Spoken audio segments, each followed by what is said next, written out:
spots the trends before they hit the screen. And he is now bringing his analysis to the show that the market watches. Watch Sharad Dubey on Know Your Company, a show that puts the most traded stocks under the scanner. We dissect the company so that you, the investor, don't have to get the management to answer questions relevant to you. Watch Know Your Company weekdays at 11:30 a.m. to understand your next big bet.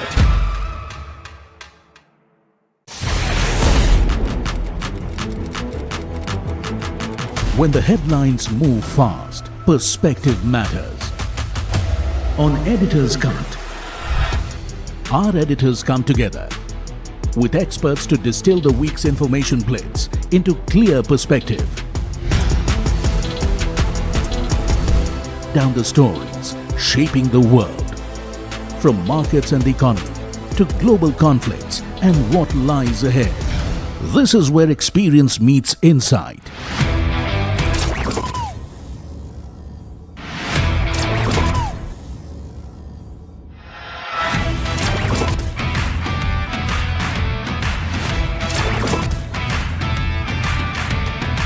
No noise, no hype, just sharp takes on what to watch next.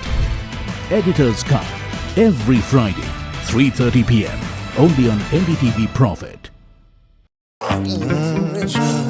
The news, Ayush. Since when do we do scripts? Fair point.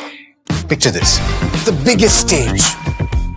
Floodlights. Wow. 4K, the works. Where's the hook? There's going to be celebrities and guaranteed eyeballs. Where's the hook? Think about this. Front page advertisements and hoardings. Bro, where's the hook? Cross-platform, digital first, virality. Without a hook, no way. The message is clear. It's 2026. You gotta be real in a world of reels. You gotta be original in a world where everything seems generated. That's it. That's what we're looking for. The best campaigns, the hottest trends, the smartest brand moves on our new show. But wait, what do we call it? The Hook.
He has been tracking markets for over a decade, spots the trends before they hit the screen. And he is now bringing his analysis to the show that the market watches. Watch Sharad Dubey on Know Your Company, a show that puts the most traded stocks under the scanner. We dissect the company so that you, the investor, don't have to get the management to answer questions relevant to you. Watch Know Your Company weekdays at 11:30 a.m. to understand your next big bet.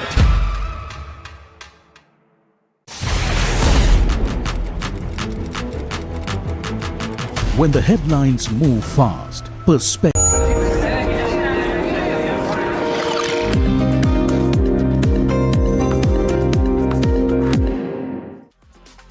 Hello and welcome. You're watching Ask Profit here at NDTV Profit. I'm Mahima Vachharani, and this is a show where we get all your stock-related queries answered For viewers who are tuning in, you can give us or send us your query on the WhatsApp number that's flashing on your screen up there, and also give us a call with all your stock related questions. Without further ado, we'll start taking all your stock related questions, and to answer them we are joined by Tapan Doshi, research analyst at catapan.in, and Sachin Janardhan, independent market expert, joining us now. Welcome to both of you, and a very good afternoon to the both of you. I'll start by taking the first question that is coming in from our viewer who says that he's a regular viewer. Thank you so much for that. Dexter is writing in from Kerala. He says he's been allotted 350 shares of Paradeep Phosphate since the IPO at a price of 42. Wants to know if he can continue to hold this counter. He's sitting on profits of over 30,000 rupees. Tapan, what would you recommend? Well, here, no, if you see the profitability of this company has been decent over the time. Again, but the only thing is the fertilizer demand, we have to see how it will be from here. Again, no, if you see crop nutrition demand is improving, dependence on the government policies and subsidy, receivable days are also much more. So here, I think, on a rise, I think he can get out from this stock. I think the process looks dim here, little bit. One that we have is coming in, and this is from Mahesh, who's asking about Eureka Forbes. He's got around 40 shares at the levels of 646. He wants to know whether he can continue to hold this one or not. Sachin, I'll come to you on this one. What are the charts indicating for Eureka Forbes? Overall, the stock is actually in a downtrend and making a lower high, lower low pattern. So currently the resistance is around 470 and 490 levels. He should exit from the stock. That we have is on Union Bank.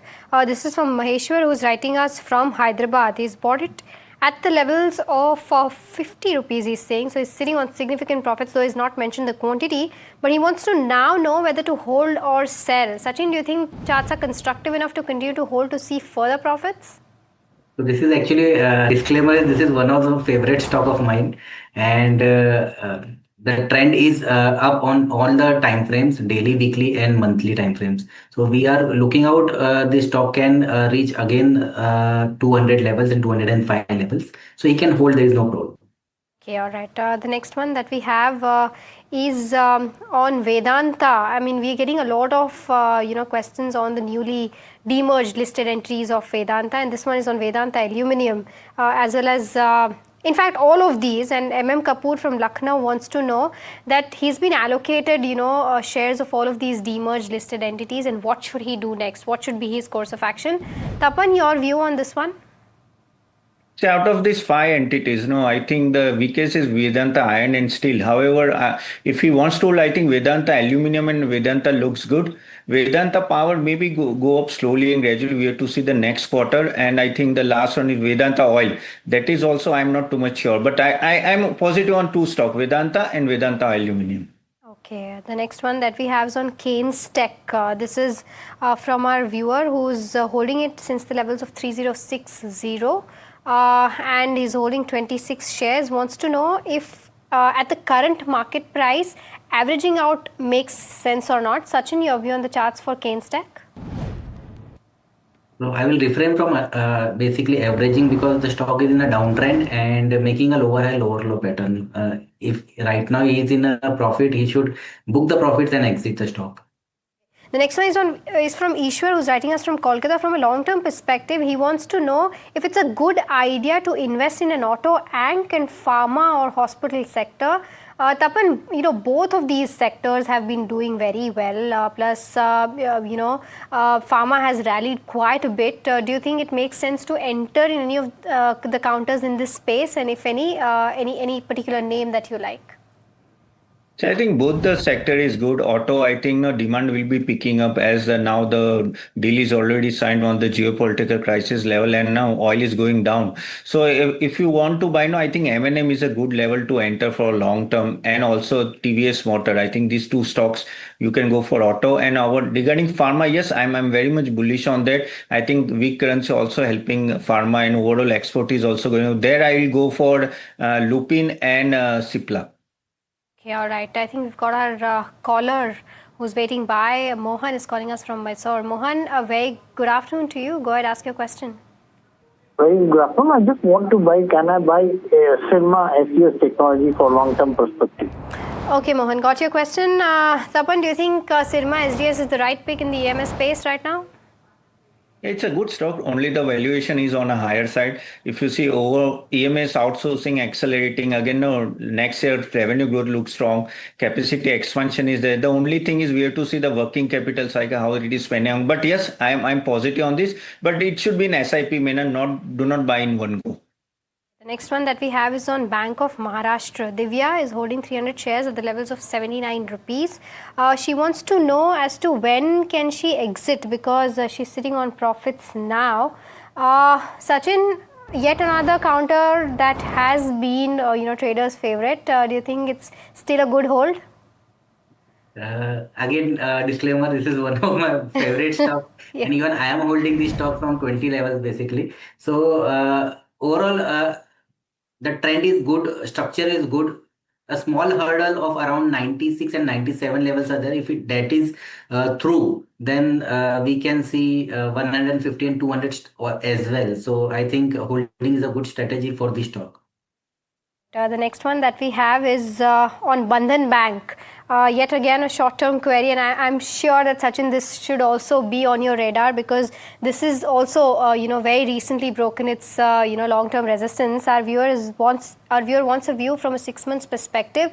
If this is a good entry point, what would you recommend? So actually, the stock is in a uptrend on a daily basis, but on a weekly and monthly basis, actually the stock is in a downtrend. So exiting the stock right now will be a good strategy. Okay, all right. The next one that we have is a question that we have on Zydus Life Sciences, and this is from Sriram Raghuraman, who's writing us from Chennai. He's owning 30 shares at the levels of 360 per share, and he wants to know whether he can continue to hold this for the next 3 months or not. Sachin, your view again?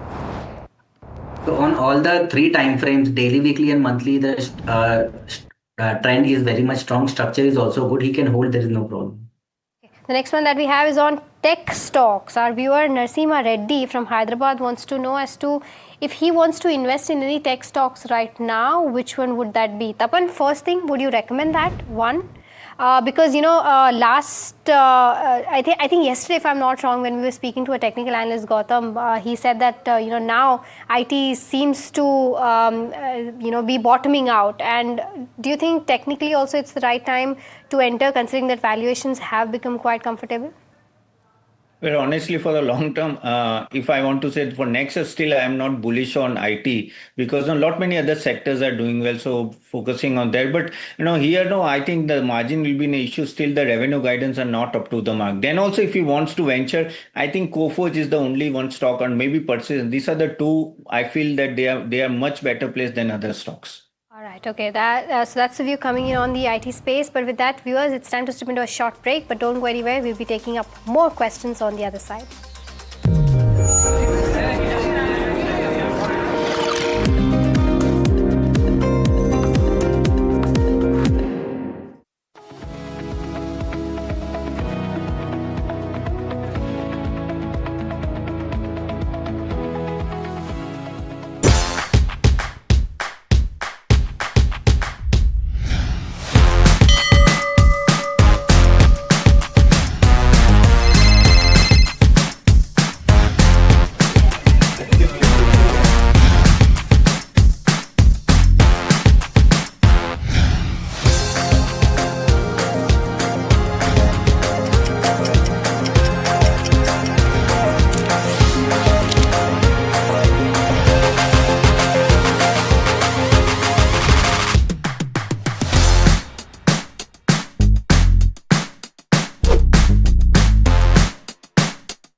When the headlines move fast, perspective matters.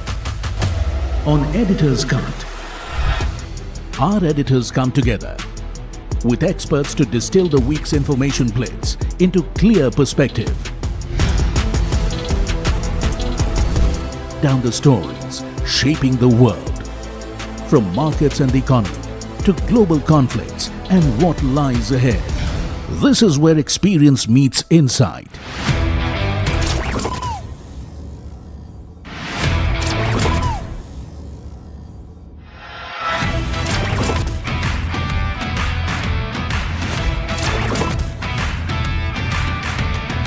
No noise, no hype, just sharp takes on what to watch next. Editor's Cut, every Friday, 3:30 p.m. only on NDTV Profit. He has been tracking markets for over a decade, spots the trends before they hit the screen. And he is now bringing his analysis to the show that the market watches.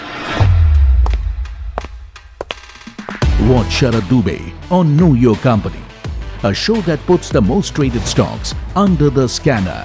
We dissect the company so that you, the investor, don't have to get the management to answer questions relevant to you. Watch Know Your Company weekdays at 11:30 a.m. to understand your next big bet.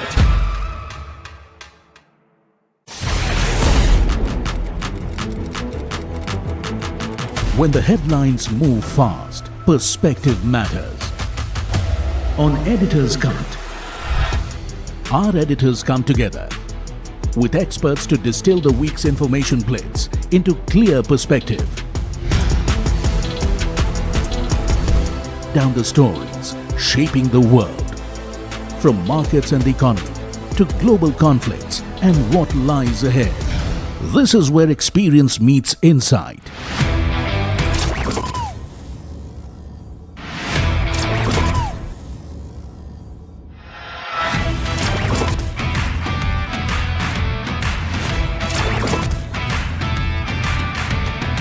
No noise, no hype, just sharp takes on what to watch next. Editor's Cut, every Friday, 3:30 p.m. only on NDTV Profit. The news, Ayush. Since when do we do scripts? Fair point. Picture this. The biggest stage. Floodlights. Wow. 4K, the works. Where's the hook? There's going to be celebrities and guaranteed eyeballs. Where's the hook? Think about this. Front page advertisements and hoardings. Bro, where's the hook? Cross-platform, digital first, virality. Without a hook, no way. The message is clear. It's 2026. You gotta be real in a world of reels. You gotta be original in a world where everything seems generated. That's it. That's what we're looking for. The best campaigns, The hottest trends. the smartest brand moves on our new show. But wait, what do we call it? The Hook.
Welcome back. You're watching Ask Profit the afternoon edition. It's time for a rapid fire round. Sachin as well as Tapan, you both know the drill. Try to keep your answers as short as possible. The first one that we have is from Varun Beverages. Our viewer Ishwar from Kolkata is bought at the levels of 453. From a long-term perspective, continue to hold, book profits. Tapan? Sell on rise. Okay, the next one that we have is on LNT. Our viewer is bought at the levels of 3,200. Sell, hold, accumulate more. Sachin? Hold. Okay, the next one that we have is on Central Bank. What is the next target for this one on the charts? Our viewer is having 500 shares at the levels of 34 rupees. Sachin? Exit. The next one that we have is coming in from Siva, who is writing us from Amravati. He's asking about HAL. He's bought it at the levels of 5050. He says that he's sitting on a huge loss. He can wait for another 6 months. But Sachin, do you think he can continue to hold to see some recovery? So below 4100 exit. Till then hold. Okay. The next one is on Glenmark. Sagar from Mumbai wants to know if it makes sense to enter right now from a long-term perspective. Tapan? Buy on dips. The next one is on GMDC. Our viewer Pramod from Bengaluru has bought 125 shares at the levels of 635. A 3 to 5 year view on this one, Tapan? Hold. The next one is on Dixon Tech. Our viewer Ramesh from Bengaluru is holding 5 shares at the levels of 1192. Wants to know if he can continue to hold or book profits. Sachin? Book profit. The next one is from Gautam, who's writing us from USA, asking about KPIT Tech. He's holding 1500 shares at the levels of 552. From a 2-year perspective, 1 to 2 year perspective, can he continue to hold, Tapan? No, sell on rise. Okay, the next one that we have is from Ram, who's writing us from Hyderabad, asking about Canara Bank. He's bought it at the levels of 136. He says his target is 140. Is it possible this month, Sachin? 140 is doable, yes. Okay, the next one is on Cupid. 1500 shares bought at the levels of 96. Venkat Ramani from Bengaluru wants to know if she can continue to hold, maybe buy more for the next 12 months. Sachin, on the charts? Hold. The next one is from Professor Thomas George. He says if he wants to enter into one of the recycling companies from a long-term perspective, which one would that be? Any view on this, Tapan? No, currently I don't feel any stock is there in. Okay, the next one is from Neva, who's writing us from Chennai. She's asking about Ratan India Enterprises. She's got 160 shares at the levels of 72. Continue to hold this from a long-term perspective. Any view on this, Tapan? Yeah, hold. The next one is on Ola Electric. Our viewer CK Matthew has bought 300 shares at the levels of 83. Should I hold, sell it off? What should be the next course of action, Sachin? Exit. The next one is from Sumana, who's writing us from Dubai, asking about Lloyd's Engineering from a short-term perspective. She's already holding 1,000 stocks at the shares at the levels of 83 rupees. Continue to hold, Sachin? Lloyd's, which one? Lloyd's Engineering. It's currently trading at 87. Her buying price is 83. Hold. Alright, okay, that brings us to the end of this rapid fire round. Sachin as well as Tapan, thank you so much for taking out the time and helping us answer all those stock related queries. Viewers, completely out of time on this edition of Ask Profit, but do stay tuned. India Market Close comes up next.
When the headlines move fast, perspective matters. on Editor's Cut. Our editors come together with experts to distill the week's information plates into clear perspective. Down the stories shaping the world, from markets and the economy to global conflicts and what lies ahead. This is where experience meets insight.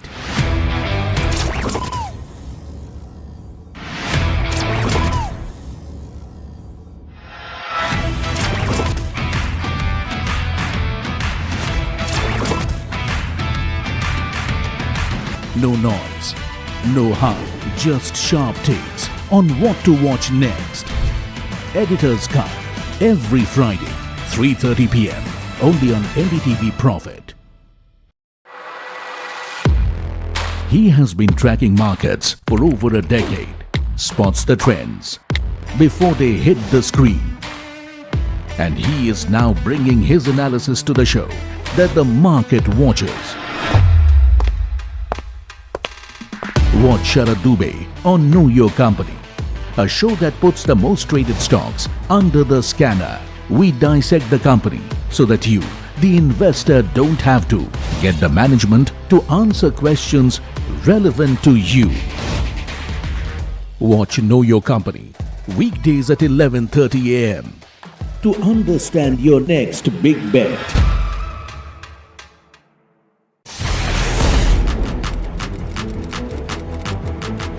When the headlines move fast, perspective matters. On Editor's Cut, our editors come together with experts to distill the week's information plates into clear perspective. Down the stories shaping the world, from markets and the economy to global conflicts and what lies ahead.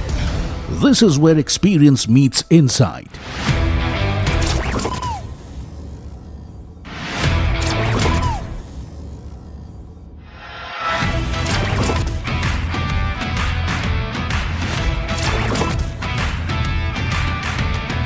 No noise, no hype, just sharp takes on what to watch next. Editor's Cut, every Friday, 3:30 p.m. only on NDTV Profit. The news, Ayush. Since when do we do scripts? Fair point. Picture this. The biggest stage. Floodlights. Wow. 4K, the works. Where's the hook? There's going to be celebrities and guaranteed eyeballs. Where's the hook? Think about this. Front page advertisements and hoardings. Bro, where's the hook? Cross-platform, digital first, virality. Without a hook, no way. The message is clear. It's 2026. You gotta be real in a world of reels. You gotta be original in a world where everything seems generated. That's it. That's what we're looking for. The best campaigns, The hottest trends. the smartest brand moves on our new show. But wait, what do we call it? The Hook.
He has been tracking markets for over a decade, spots the trends before they hit the screen.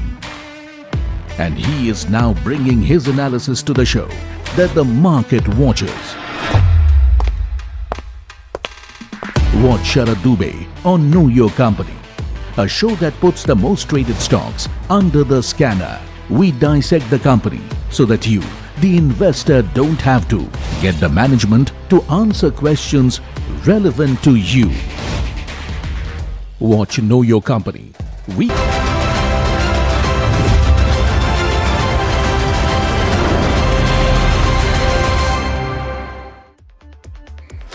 Hi, thanks so much for joining in. You're watching India Market Close. My name is Alex Matthew. It's a little bit of a range-bound session today.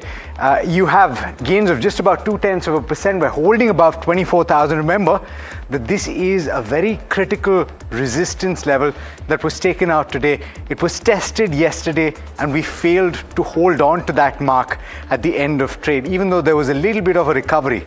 Now today, pull up the intraday chart and you'll see what I'm talking about.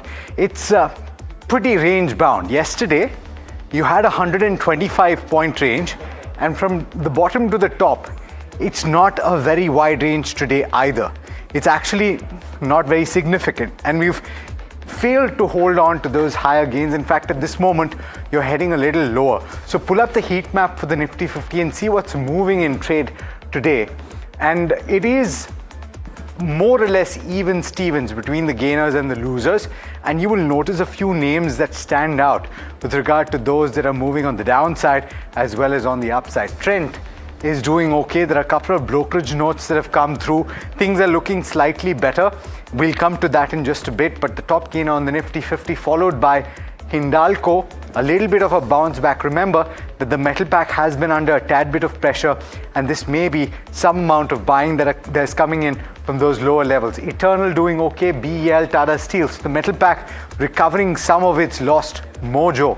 Now, on the bottom end of the spectrum, you have Tata Motors PV, Investor Day coming through, and there are concerns with regard to Jaguar Land Rover and the near-term outlook for this particular counter. You also saw BMW Group that came through with a revised estimate for the current year, where it said that it's revising downwards its forecast for its EBIT margin performance, etc. So it does not necessarily reflect well for the sector as a whole and for premium car makers globally, of which Jaguar Land Rover is one. It doesn't look like a very good scenario. Cipla is losing about 1.8%, Bajaj Finserv, ONGC and Eicher Motors. ONGC is a talking point from the perspective of crude, which has cooled off quite considerably. It currently trades at below $80 to the barrel, so that's a significant talking point. Let's also pull up the broader markets and see how they're doing, because if anything, you have a similar scenario that has played out. In fact, it's practically a mirror of what is happening with the benchmark Nifty 50. We've lost quite a bit of ground from the high point of the day for the mid-cap index, but the small-cap index holding out. And that is why likely you will see a decent breadth, right? So you've seen a little bit of a closing from the widest point of the day, but you still have advances that are pipping declines at this point, though the gap is significantly narrower than it has been at the start of trade today.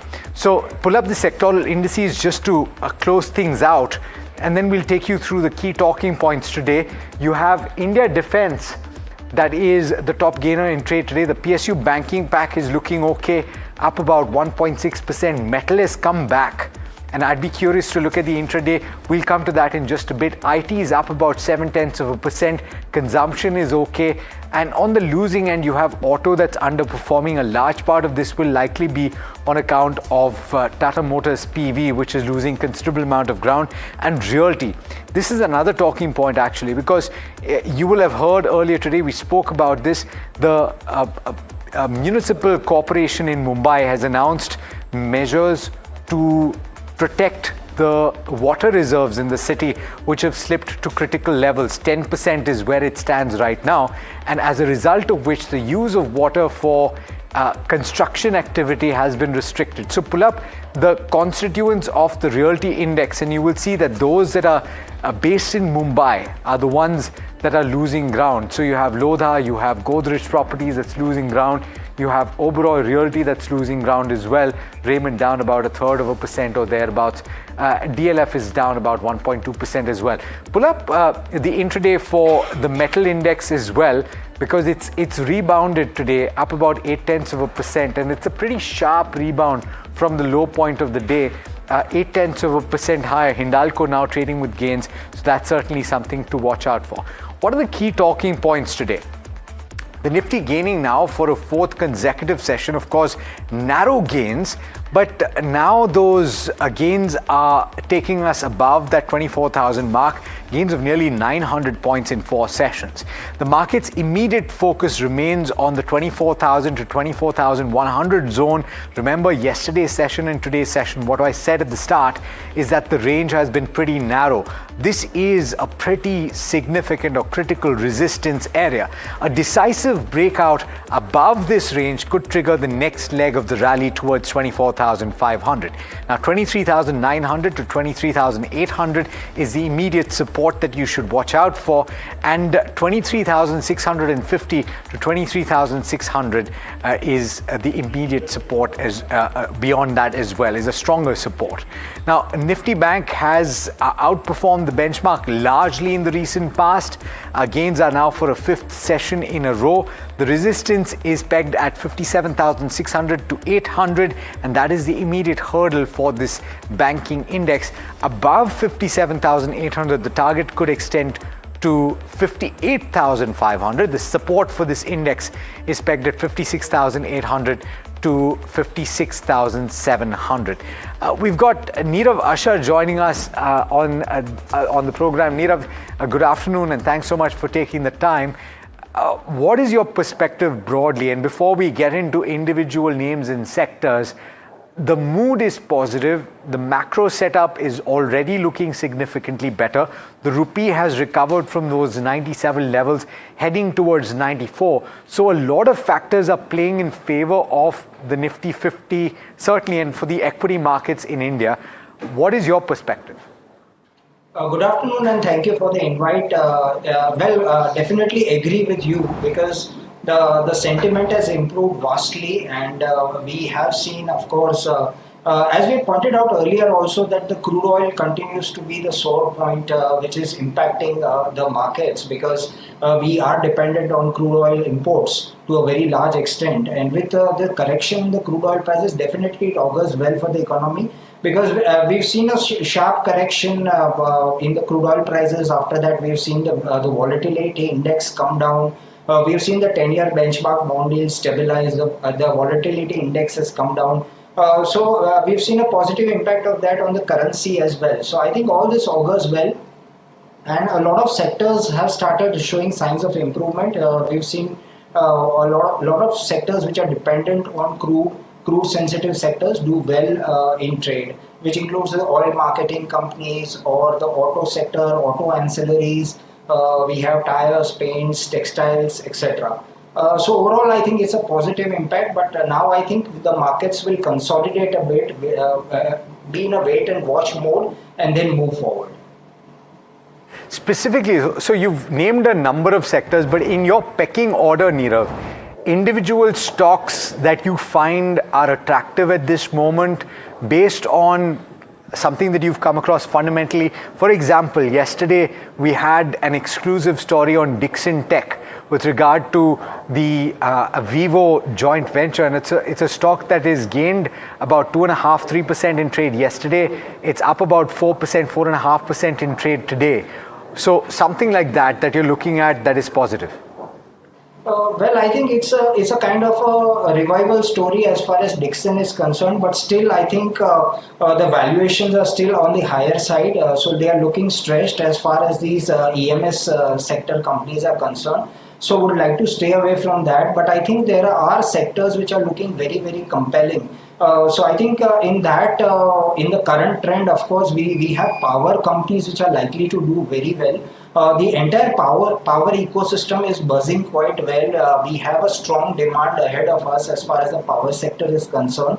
And there's a strong visibility up to 2035. So I think stocks like GE Vernova, TND, or Hitachi Energy, or Siemens Energy are likely to do quite well. Apart from this, there are a lot of stocks which could benefit from the entire ecosystem. Case in point would be companies like Apar Industries. So I think there is an entire ecosystem which is likely to benefit out of this. Apart from this, we also feel that if we were to consider the metal space, steel is doing quite well, but then there are companies like Graphite India or HEG or John Cockerell which are likely to do well because of the derived demand. Okay, I just want to show you two contrasting stocks from the same stable, Trent and Tata Motor PV. And it's really those two charts side by side as a study in contrast. Trent is our stock of the day. It has posted sharp recoveries from low. Tata Motors PV has taken a big dive in the afternoon session because of updates coming from BMW, etc. But I'm going to go across to Mahima first on Trent. Mahima, Trent is stock of the day. What has been working for the company today? Right, so I mean, if you take a look at the stock performance, right, Tamana, it has recovered quite a bit from its, lows that we saw just 3-4 months ago. It's recovered almost 40% from its 52-week low, but still it's around 45% away from its, peak that we saw probably a year ago. But with regards to what's been working, I think the commentary coming in was very positive when the annual report came in. The company has targeted to achieve and become 10x bigger in terms of revenue in the distant future. Of course, they've not given the timeline to this, but they're doing significant expansion when it comes to the stores for both Zudio as well as Westside. Zudio, they're ramping up quite a bit even in terms of old stores, and the company wants to expand the current footprint of over 17.7 million square feet to a lot more going forward. Now, in terms of expansion plans and the key commentary coming in from the management indicates that the emphasis right now is on a sustainable store level profitability, but at the same time invest in select market opportunities. They want to strategize capital allocation for enhancing capacity as well as capability and expand international footprint across portfolio of brands both offline as well as online in this promising market. And they've also said that demand is also something that they've seen improvement in, and that's what is going to push the top line growth in FY27 as well. In terms of Q4 highlights, we saw as to how it was a strong beat versus estimate, especially margins where there was an operating leverage play out. Plus aggressive store expansion has also helped in terms of the top line growth. They did announce a bonus as well as a fundraise. There was a major corporate action also that came in. In terms of where the valuations go, now this is an interesting one because we've never seen Trent below that 100 times PE. But, if you take a look at the 5-year average, that's at around 179 times. Currently, it's trading at 94 times, 1 year forward at 72 times, and 2 year forward at 58 times, which has never been the case for something like a Trent. So that's also one of the reasons as to why we're seeing an uptick in the counter coming in. Lastly, in terms of where analyst recommendations stand, the highest recommendation that we have is from UBS with a target price of around 3633, but around 20 buy calls right now, 5 hold calls and 2 sell calls is what we're seeing. The return potential, average return potential upside is just 4%, but a highest target by UBS, like I said, is around 3,633. So that's, with regards to everything that you need to know about Trend and what's been working. Okay, Amar Dev Singh joining in with us this afternoon. He's Senior Vice President Research at Angel One. Amar, thank you so much. I'm going to start with your take on Trent, and then we'll come to the indices, etc. Because Trent in focus right now. How much more to go on the charts? Yeah, thank you for having me. So if you look at Trent, see what we've seen in Trent is that Trent had corrected significantly from almost its all-time highs of 5,500, then it came down towards almost 2,000 odd levels, and now it has pulled back. And today has been a sharp day for Trent because after a lot of consolidation. So the closing is going to be something which is going to be very important. And also what we are seeing is that if you look at the volumes over the last few days, volumes have been significantly higher even 2 days prior. And technically, if I look at the charts, clearly on the intermediate term trend, we've seen some bullish momentum build up in the stock, and the stock has a potential to rally towards the 3,200, 3,250 level. That's the immediate zone of resistance for the stock, because what we are seeing is on the longer term charts is move from oversold territory and on the shorter term charts, it's broken out of key zone. So it's for it to remain consistently in the bullish phase, it needs to sustain above the 3,000 levels, and the next level to watch out for is 3,200, 3,250. And yes, it has made a very strong base. So the recent lows which the stock had made, that is unlikely to be tested in a hurry. Okay, all right. Nirav, what's the view on Trent? Because while things might be looking up, the question always goes back to the valuations and whether or not there is margin of safety, one, and two, whether there's upside potential from this point on, and whether the growth justifies that valuation. Well, there's no doubt that the valuation is on the expensive side, but the management has reiterated that they want to grow 10 times in the next 10 years. So I think a lot of thrust will be on the expansion going forward, and the company is working towards Zubiofication of the entire portfolio. We have around 75% of the portfolio which is centered around Zubio. So the margins will also move in that direction. And I think it's going to be a tall order. It's not going to be easy to achieve the kind of growth rates, but I think in the last quarter has given some hope to the markets. But what is your call on Trent? I think we remain bullish at least in the near term, but I think post results the scenario might change. But are you advising a hold or a fresh entry? Not a fresh entry at this point of time. It's a hold. Got it. Oh, okay. All right. So you saw that split screen. In fact, I'd like to pull that up again. It's a tale of two stocks, both from the same stable, but heading in opposite directions. Tata Motors PV at the low point of the day, down about 8%, the worst performer, the benchmark Nifty 50. And that's because of multiple reasons. Of course, it's investor day, and the prospects for Jaguar Land Rover don't necessarily look very rosy at this point. Hiral joining in to tell you about that, as well as possibly a further negative, Hiral, in the form of what BMW Group has said about the outlook. Absolutely. So it started off actually with BMW, Alex. They've gone ahead and slashed 2026 automotive guidance by more than half. And that's the bigger story there. What they've said is that aggressive downgrade is what is reflecting acute deterioration in the premium auto market. Now, the automotive EBIT margin has been slashed down to 1 to 3% from a 4 to 6% earlier. And the automotive ROC, that's the return on capital employed, has been lowered to 1 to 5% from an expectation of 6 to 10% earlier. Now, if you talk about the pre-tax group profits, they are expected to show a significant decrease, and they've defined it as a drop of up to over 15%. And the downgrade is coming in versus the earlier forecast, where they were expecting a moderate downgrade. So overall, yes, this is one of the major factors. Now, how does it impact India? It's a direct revenue hit coming in terms of a lot of auto ancillaries as well. For example, you have a SAMIL where 5% of the consolidated top line for this company comes from BMW. And if you talk about the Chinese automotive market, the core engine of BMW's earning deterioration contributes almost 11% from that front. So it's a double-sided margin compression that we're expected to see. Secondly, if you talk about Bharat Forge as well, now they're key suppliers of critical forged components to European players. So there could be exposure coming in there. Likewise, with regards to endurance technologies as well. Now, in terms of Tata Motors PV, it's a structured, macro headwind that you're talking about. For Force Motors, you're looking at an exclusive powertrain manufacturing partner when it comes to BMW in India. And lastly, when you talk about Tata Tech as well, they have a strategic relationship with BMW Tech Works in India. It's a JV. So all of these companies are the ones which will get impacted to some extent on the back of the downtick coming in by BMW on their guidance.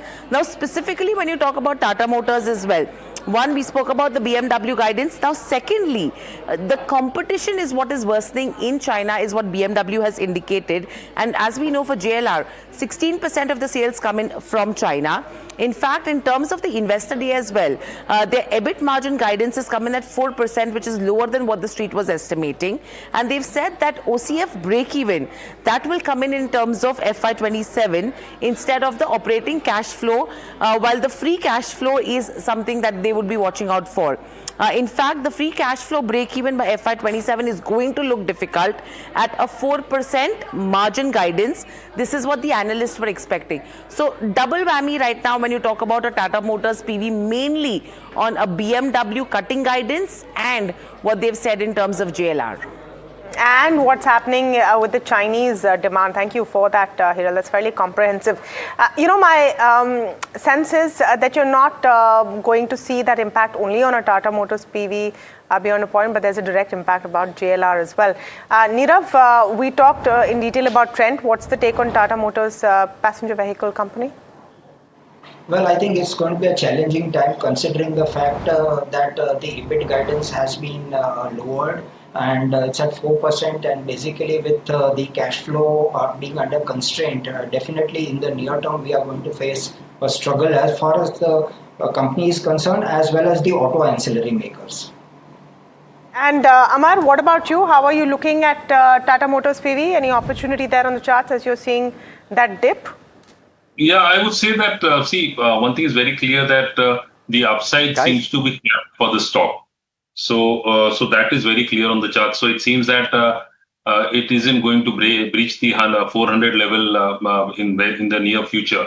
But on the downside, it has got good support coming around the 340, 350 zone. So more of a trading play can be looked at this stock, because higher side seems to be capped at the current moments. Okay. Let me go across now to Samit Sarkar, who's joining us for that segment that you look forward to on this show. What's heard on the street? Samit, you've had quite a few hits recently on Heard on the Street. What's on your plate today? Well, the first stock is actually Jana Small Finance Bank. Now, the buzz on the street is that there could be a block deal very soon in this counter. Dealers indicate that TPG could likely look to sell its stake in Jana Small Finance Bank. So keep an eye out for that name. Corona Remedies, there was a 7% equity that changed hand in trades today. Chris Capital is said to be one of the sellers in trade, and dealers are also indicating that HDFC Mutual Fund was one of the buyers in this block deal in trade today. For Vedanta Aluminium, the stock has been down in trade since the merger, since the listing post the merger that was announced. And this was largely because of the MSCI-rated selling. But right now, dealers are indicating that large prominent HNIs have shown interest at lower levels in buying this counter. The stock was down around 5%, has recovered since then. So keep an eye out for Vedanta Aluminium in trade. For SBI, there are buy flows on institutional desks. Delivery volumes are expected to be on the higher side. A large FI once was a seller here, and that selling is largely over, is what dealers are indicating for SBI.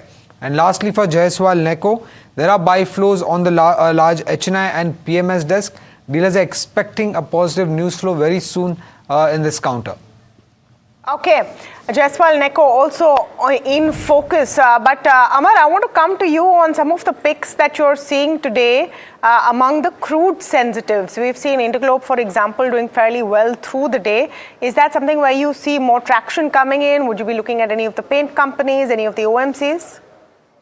Looking at Interglobe, Interglobe definitely the lower crude oil prices have helped, and the stock seems to be on the upside. But I would say that entry at the current levels is definitely not advised, because the stock has rallied by almost 20% from the recent lows of 4,200.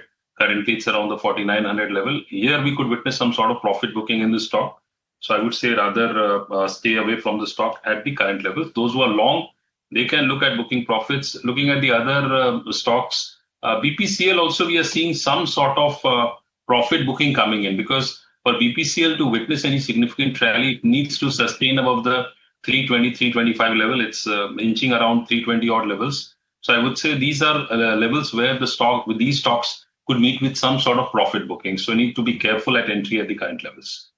If you were to play, Nirav, something specifically from the crude sensitives, then how do you go about it? Because seemingly the direction is positive from India's perspective. We're already below that $80 per barrel mark, and there's a whole range of stocks that could have an impact, right? If you look at tire companies, if you look at FMCG companies because of packaging costs, you look at Interglobe Aviation and the aviation companies, what would you play? Well, there are a whole host of sectors which could benefit from this. I'll give you the example of cement companies. In the case of cement companies, we have the power and fuel cost, which is a very important component as far as the cost structure is concerned. We've seen how Ultratech cement got impacted because the price of packaging material went up, how the petcoke prices shot up. So I think the cement companies are also likely to be positively impacted by this development. So this is something which needs to be taken into account. Apart from this, I think one can also look at a select tire companies which could be beneficiaries. Although we have seen that rubber prices have been inching upwards, but still one could have a look at companies like Seat or JK Tire, which are looking quite exciting. Okay. Apollo Tyres in focus today, but there is so much more that's moving, and among them what's exciting is what's happening to mid-level banks as well. Look at a UCO Bank, look at an IDBI. You're seeing a lot of banks also moving about, not just in the bank Nifty. And there could be a variety of reasons for it, but these are largely public sector banks. And I'm not sure why they're in focus, but look at an IDBI, look at a UCO, look at a central bank, and all of them firing off today. Nirav, are you finding anything interesting in this place? In this space, IDBI Bank stands out for an 18% uptick. Well, I think IDBI Bank has got something to do with NSE, if I'm not mistaken. There's an 18% up move over there. UCO Bank, Central Bank have given a strong up move.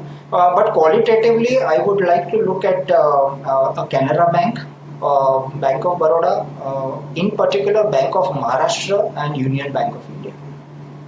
IDBI Bank, maybe because of NSE. Let's pull up LIC as well and see if there's any action there. We've been reporting since this morning that the NSE DRHP is expected shortly. All eyes are on that mega IPO. It's likely to be the largest one in India so far. LIC also 1.5% up. A little more than that actually. I want to check the BSE stock as well, because really that's the only listed player so far. It loses that premium of being the only listed player once NSE comes on board, of course. 4% down on that stock. But the other space that has seen a lot of action is real estate, and specifically Mumbai-based real estate companies. All of their stocks are down today, and here's why. It's because the Mumbai civic body has halted water supply to construction sites as a delayed monsoon and falling lake reservoir levels tighten the situation in the financial capital. Realty names like Lodha Developers, Oberoi Realty, Godrej Properties will be in focus, with the move raising concerns over costs and the project timelines. Ridhima has been speaking to people in the industry, getting a sense of how Mumbai players are looking at this. Ridhima, what are you learning? So BMC has stopped water supply to construction sites amid this crisis, and this moves follow the delayed monsoon and the lower water levels in Mumbai lakes. Now Mumbai water lakes reservoir has reached to 10.35% as per BMC circular which they had issued on June 16th. Now the real estate stocks are likely to get impacted by this. Your stocks in focus include Lodha Developers, Oberoi Realty, Godrej Properties, Sri Lotus Developers, to name a few.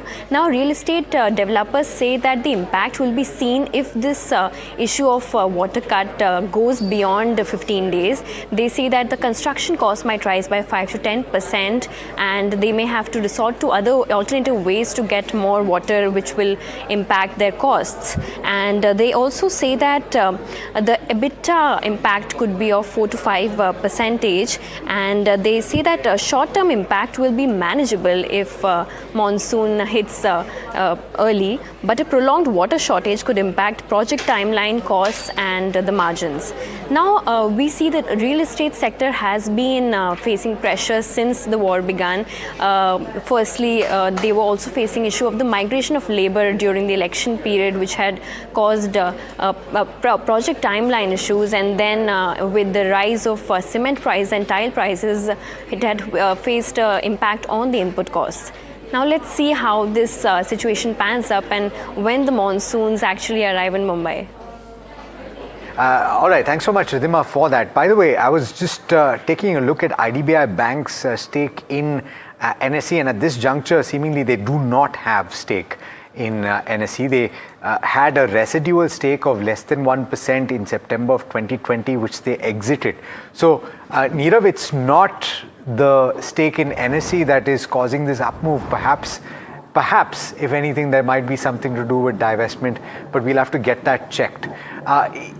So specifically on the regulatory move from yesterday though, that had to do with non-banking financial companies and the ECLGS scheme, which is the credit-linked guarantee scheme. There was a move to reduce the risk weights to zero on 75% of the outstanding. Is that an incremental positive? And from that perspective, would you be buying into any of these NBFCs? Well, I think as far as the NBFCs are concerned, I think this could be a positive move going forward. And I think overall, the reduction in the 10-year benchmark bond yield definitely is going to augur well for them in bringing down the cost of funds and helping improve the NIM profile going forward. Okay, thanks for that, Nirav. We'll take a very short break. We're coming right back with more news and updates. Stay tuned.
When the headlines move fast, perspective matters. On Editor's Cut, our editors come together with experts to distill the week's information blitz into clear perspective. Down the stories shaping the world, from markets and the economy to global conflicts and what lies ahead. This is where experience meets insight.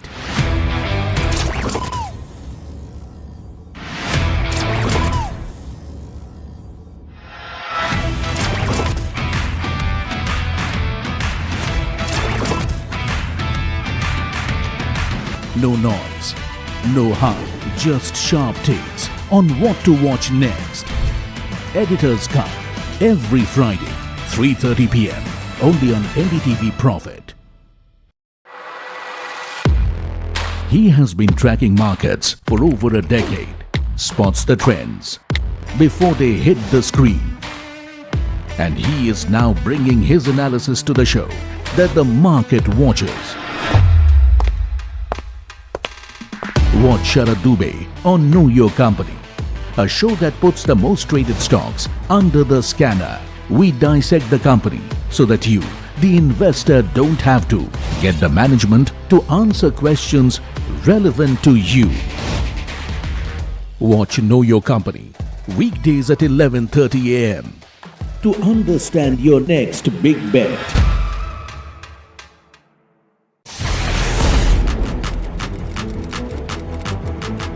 When the headlines move fast, perspective matters. On Editor's Cut, our editors come together with experts to distill the week's information blitz into clear perspective. Down the stories shaping the world, from markets and the economy to global conflicts and what lies ahead. This is where experience meets insight.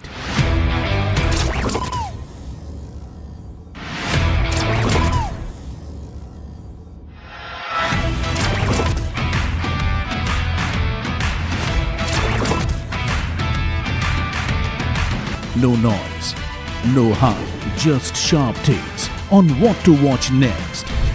Editor's Cut, every Friday, 3:30 p.m. only on NDTV Profit. The news, Ayush. Since when do we do scripts? Fair point. Picture this. The biggest stage. floodlights. Wow. 4K, the works. Where's the hook? There's going to be celebrities and guaranteed eyeballs. Where's the hook? Think about this. Front page advertisements and hoardings. Bro, where's the hook? Cross-platform, digital first, virality. Without a hook, no way. The message is clear. It's 2026. You gotta be real in a world of reels. You gotta be original in a world where everything seems generated. That's it. That's what we're looking for. The best campaigns. The hottest trends. The smartest brand moves on our new show. But wait, what do we call it? The hook.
He has been tracking markets for over a decade, spots the trends before they hit the screen.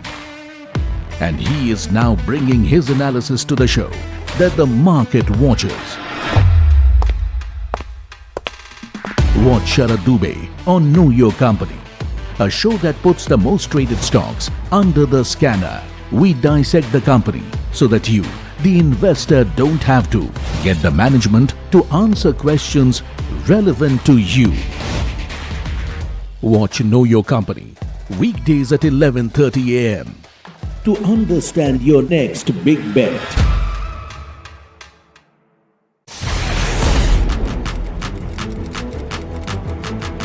When the headlines move fast, perspective matters. On Editor's Cut, our editors come together with experts to distill the week's information blitz into clear perspective. Down the stories shaping the world, from markets and the economy to global conflicts and what lies ahead. This is where experience meets insight.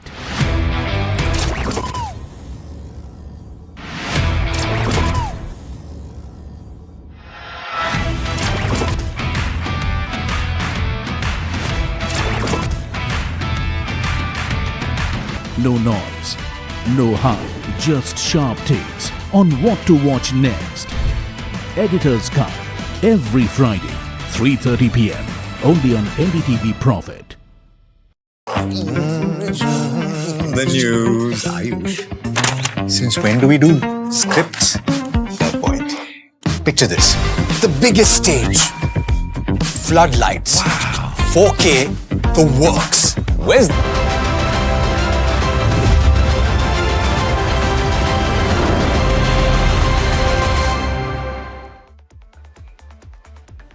Okay, about 20 minutes or to go for markets to close, and look at what's happening right now. It's going to be an interesting evening. Look at that big spike in the Nifty, about 0.5% up, after staying extremely range bound for the last several hours.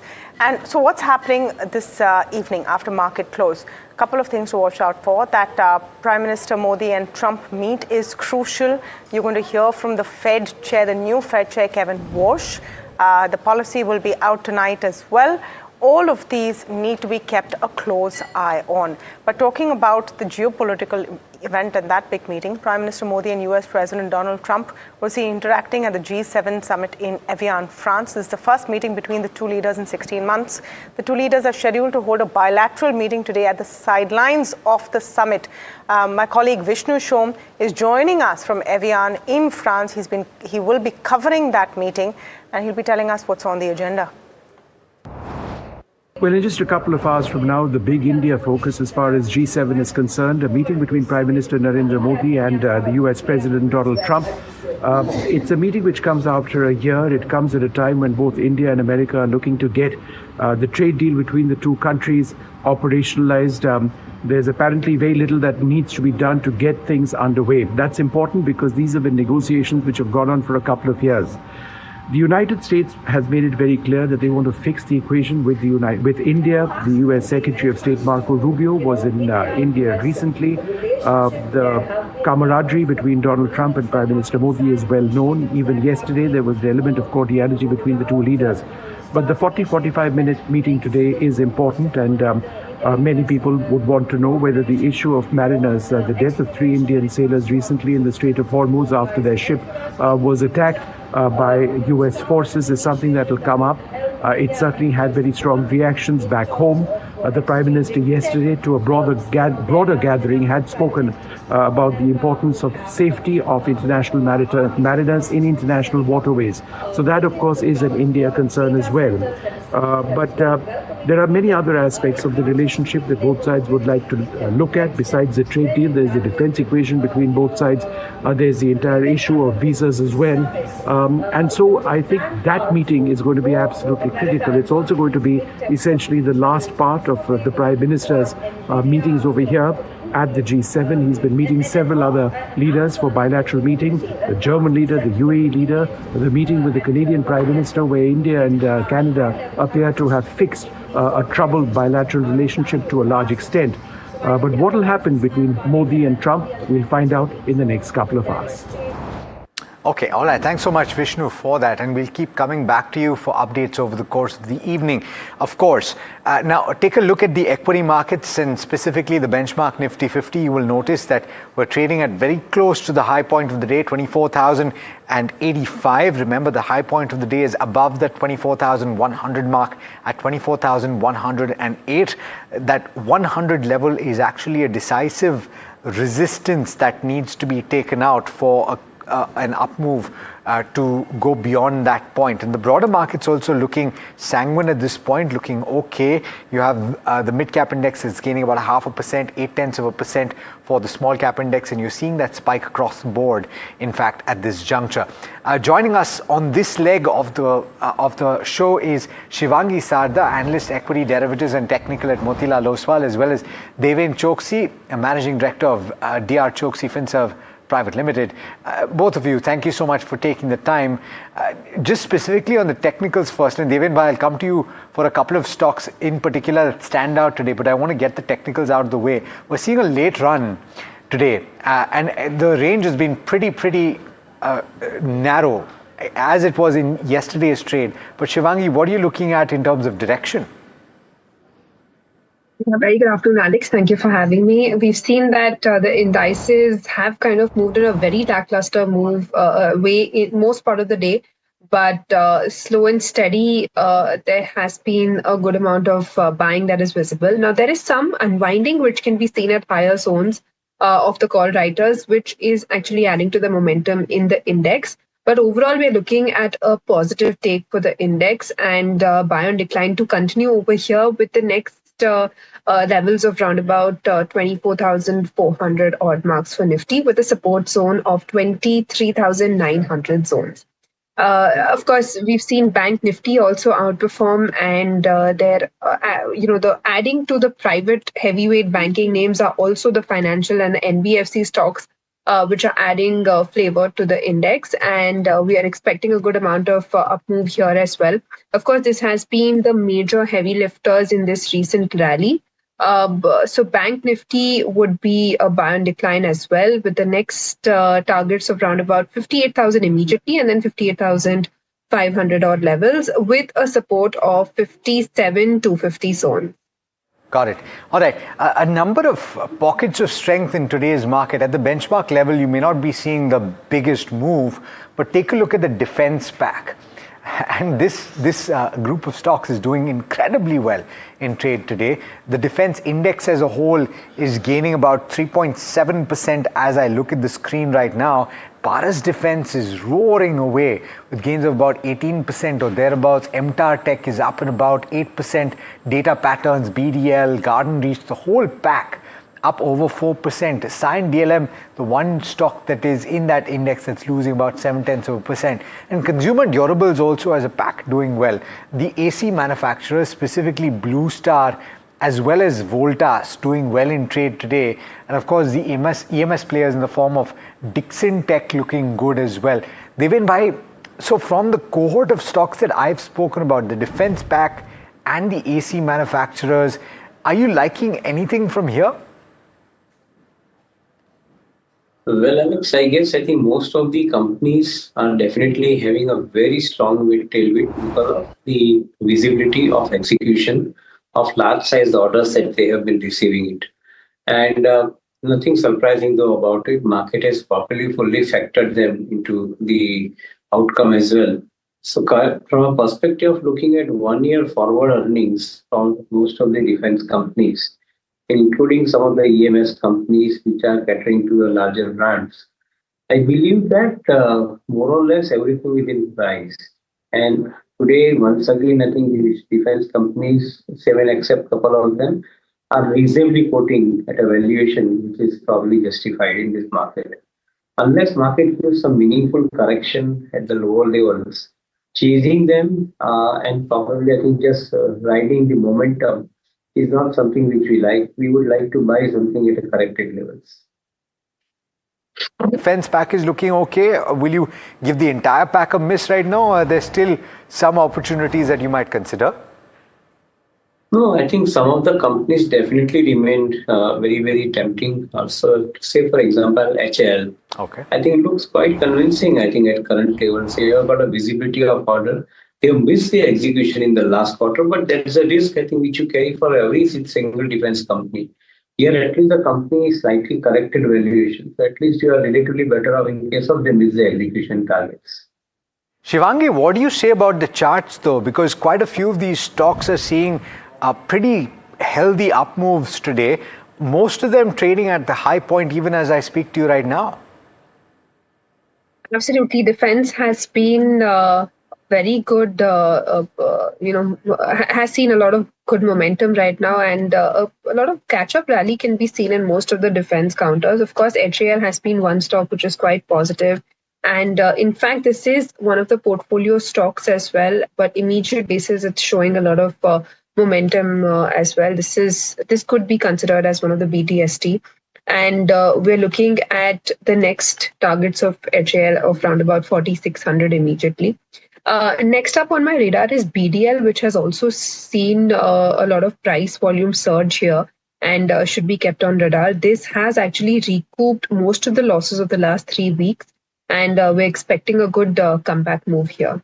BDL is the second stock that is on the radar for the technical moves that it's currently showing. Let's put the spotlight though on a different stock, and it's from the banking pack. And the PSU banking pack, of course, is absolutely buzzing, but we're talking about Bandhan Bank, and we're putting the spotlight on this one. It's witnessing improved traction with pretty decent numbers in the fourth quarter, and some of those issues pertaining to MSME lending are getting cleared up. Sharad joining in to tell you about why this is a stock you should pay attention to and why the turnaround may be well underway. Sharad? Well, yes, Alex, this turnaround is something which we already started seeing from the stock prices from December onwards. Already the stock is up 62% from there, but there are some key triggers to it. The Q3, Q4 numbers were pretty strong. The slippages and the SMA pools, they have actually declined. There has been improvement in the yields, reduction in some sort of costing, a little bit of change in the business model also. And remember, the MFI and the unsecured loan is challenging the EE book. That has normalized, and the share in the secured lending, that has improved to almost 58%. So operational numbers are definitely there, and the perception for the stock is also changing for the positive. Recently, development was selling housing finance NPAs as well. That is also a good trigger for the stock. Remember that there is a lower future credit cost support comes in as you reduce your NPAs, and also the better ROA numbers come in. The stock, of course, had taken a big beating last year, and that's why the valuations also turned attractive. Management outlook and guidance also, a loan book guidance of 14 to 15%, and NIMs are likely to improve by 10 to 20 basis points going ahead. Credit cost and return on asset target are also pretty much decent. Looking at the valuations, it is still cheaper than its 5-year average price to book ratio as well, if you compare that with Karur Vyasa, RBL and IDFC First Bank. So there might be some more scope of up move going ahead as well. But of course, positionally, the stock has given returns of more than 60% over the last 6 months. It's an important point, right? Pull up the year-to-date chart for Bandhan Bank and you will notice that the low that was hit around the 15th of January seems like a bad dream, because the stock is up as much as 47% from that point. Devin bhai, do you look at this bank, and if so, do you think that the issues that it was facing on the asset quality side with regard to the MFI book, etc., maybe in the rearview mirror now, particularly based on the collection efficiency that they've started showing recently? Yes, absolutely. I think few corrective steps that they've taken. One of them definitely is that they are bundling the entire non-performing asset portfolio of about 300 crores and retail lending portfolio of about 300 crores, and they're selling it out to ARCs. So in a way, they are basically freeing up their capital. So that's a positive sign. Second thing, from pure unsecured lending business to a secured lending business, the corrective phase is already entered into in the sense that they already moved from the unsecured to the secured side of the activity. And that is possibly resulting into some amount of conviction that this is not going to be one of an MFI story, it is going to be more of a structural growth story that is likely to be seen going forward as well. And that's where probably I think the market has seen the upside in this stock. Long way to go, if you ask me. I think if at all you want to consider them along with any other private sector bank. But yes, I think at least the corrective course has been taken. That's a good sign. Speaking of stocks that have done incredibly well in the year so far, let's pull up BSE, pull up the intraday chart first, because the stock is under tremendous pressure today. It's down about 4%. But for the year so far, and 2026 has been an incredible year because it's gains of over 50% for this particular counter. Devin bhai, seemingly the trigger today is the imminent introduction or release of the DRHP of the National Stock Exchange. And the pressure of that peer coming into the play, money being taken off the table for a stock that has outperformed. But would you look at dips as opportunities to enter the stock? Not so early. If I think the dip is coming at current levels, probably I think it has to be a meaningful dip. I don't think that the BSE is going to go down in a hurry. That is for sure. The exchange definitely is a business which is more liked by the investors who want to see the annuity portfolio in their annuity stocks in their portfolios. So certainly BSE, NSE, MCX kind of exchanges definitely would find the position in those long-term sovereign funds or maybe insurance funds, the pension funds portfolio, where they reflect the higher degree of annuity income which they produce because of the very nature of the business. In my viewpoint, even if NSE comes, and NSE is likely to get listed on BSE first to begin with, so obviously the volume tailwind on BSE would be definitely providing support to the stock at lower level. Unless I think this is not holding and coming down, that would be a good opportunity to buy afresh into the portfolio.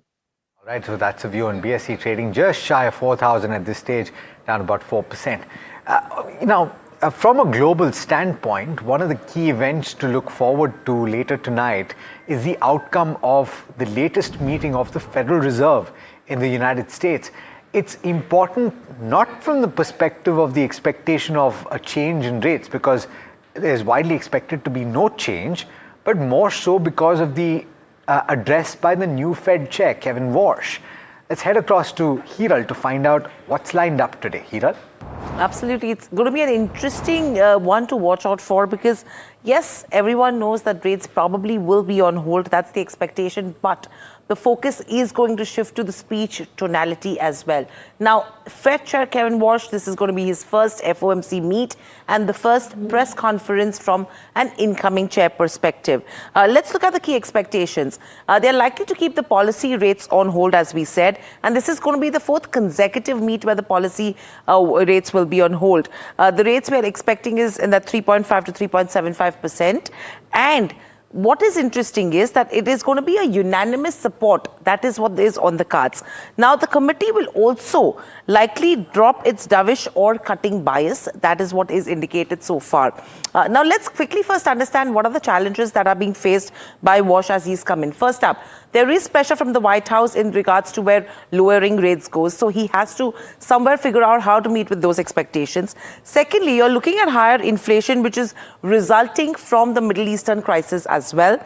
And there is a two-speed economy that you're looking at, wherein there is strong AI activity, which is contrasting with the much weaker other part of the economy in the US. So that's the two-pronged or two-speed economy that you're looking at. Moving from there on, if you have to look at the key monitorables, one, the markets will be assessing whether the Fed's language is signaling a shift in its policy outlook or not. Secondly, the forecast updates in terms of the SEP. Now, whether Walsh will actually participate in the dot plot, that is going to be interesting. If there is any potential shift away from the forward guidance, that will be one of the key monitorables for us to watch out for. And whether Walsh is leaning towards a dovish tone in the press conference. Lastly, if there is any change in terms of the committee or what they're considering on its communication side of it, that is going to be the key monitorable as well. Very lastly, Kevin Walsh's debut communication strategy, what is that going to look like? First up, shift in tonality on the cards. So removing the easing bias is what you're looking at. Less forward guidance is number two. Third, his stance in terms of where inflation goes, future rate hikes, AI and productivity, and balance sheet management. And lastly, markets are expecting him to signal transition towards greater data flexibility. So all of this is on the cards, but the question is, everyone's going to be wanting to hear his speech and in terms of the press conference. Okay, all right, that's well put, Hiral. Thanks so much for that. And we'll bring you updates, of course, first thing tomorrow morning, because this is going to be an outcome that comes through later tonight. Let's draw your attention back to the equity markets here in India, and I want to look at the broader end of the spectrum to see what's really moving.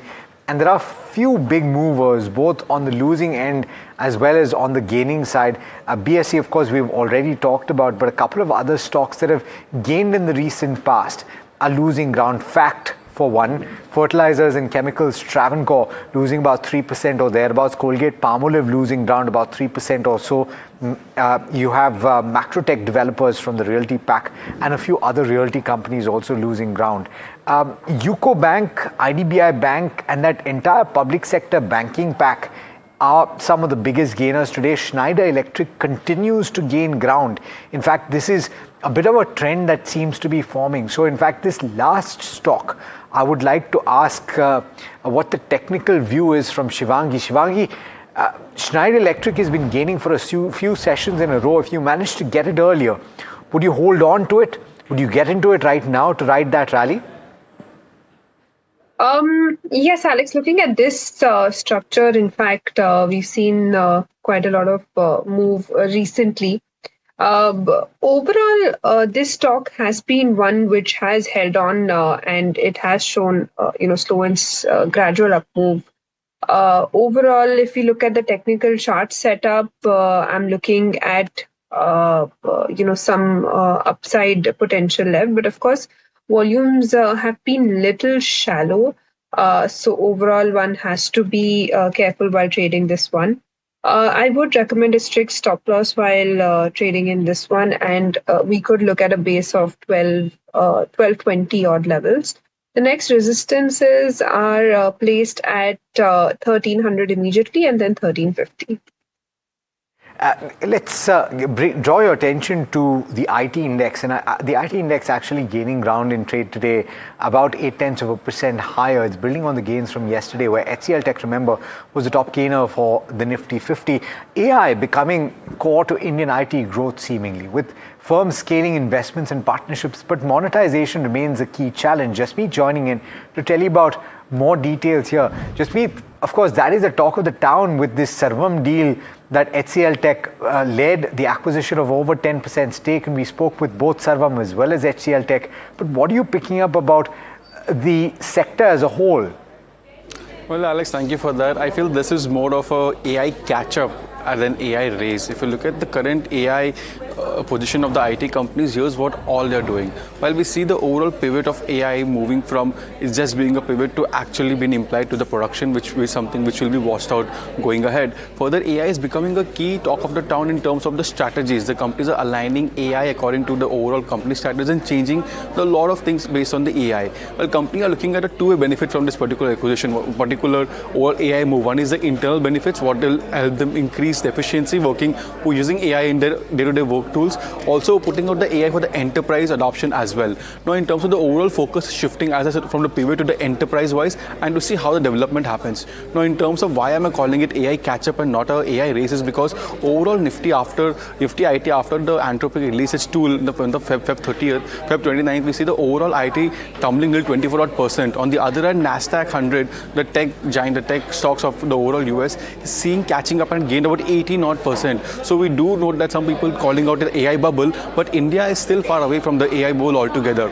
Now, well, here are the few things that Indian IT companies are doing to catch up the AI race. The first one is the overall acquisition. If you look at the past data, IT companies have increased the acquisition in 2026 altogether, and most of them, almost 14 out of 16 of them, are in the AI space itself. When we look at TCS, it recently acquired Coastal Cloud for like 6,000 odd crore, and the overall positioning it was in terms of the Salesforce adopting the AI enterprises. Well, second one was TCS in List Engage, again used for the AI automation aspect. Well, we also have Encora, which was Coforge acquired Encora for like the biggest deal of the year for 22,000 odd crore. Even this was on the AI front itself to increase the AI span, and the company remains constructive towards acquiring more entities and doing an inorganic growth in the AI space. So what we have seen the trend here is the companies which cannot develop the AI in-house, they're acquiring entities to have that catch up. Now, well, we also have the second aspect of it, that's a partnership. Now, IT companies are also partnering with various AI companies out there to catch up the overall AI race. Now, there's something TCS with Anthropic, which is being talk of the town. Then we also have Infosys with Anthropic. And lastly, we have Persistent, which is doing with AWS to increase the overall software space. So all in all, it's a wait and watch how we have seen the tools increase from pivot to be the production part. But the revenue from the AI is yet to come, and yet to show how this can be an overall uptick for IT companies. I'll be keen to watch that as well. Thanks so much, Jasmeet, for getting us those details. By the way, you're speaking to HCL Tech yesterday. $650 million or thereabouts was the AI revenue in FY26, and they anticipate that that's going to grow on in the years to come at CAGR of about 30%. So that's pretty decent. Just about a couple of minutes to go. Let's pull up the benchmark Nifty 50 and see where it's heading right now. The intraday chart should give you a perspective of that. We're still holding above 24,000. That was par for the course, really. And we've come off the high point of the day, but it's been a pretty narrow band. Pull up the intraday chart for the Nifty 50 and you will see that we've seen a spike towards the end of the session, but from the bottom to the top, it's actually a pretty narrow band. In fact, if anything, I'll have to go back and check, but I think it might be a narrower band than yesterday. Pull up the broader markets and the gains are similar for the mid-cap index towards the end of the session.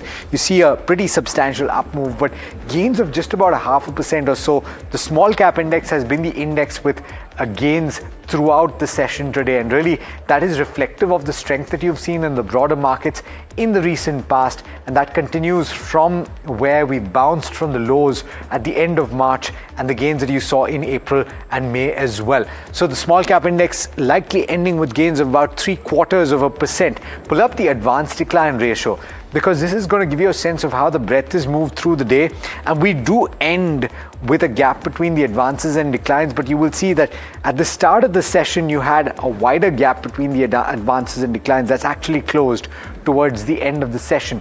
Just a minute or so to go, so pull up the heat map for the Nifty 50 and see where we're closing out. At the top of the screen, you will see Trent, and it's been a pretty good day for this particular counter because we're closing at very close to the high point of the day. BEL and the rest of the defense pack is having a field day today. BEL gaining about 3.5%, but Paris Defense leads the pack with gains of 18% or thereabouts. We'll come to that in a bit. Hindalco and the metal pack rebounding from a couple of days of being drubbed actually.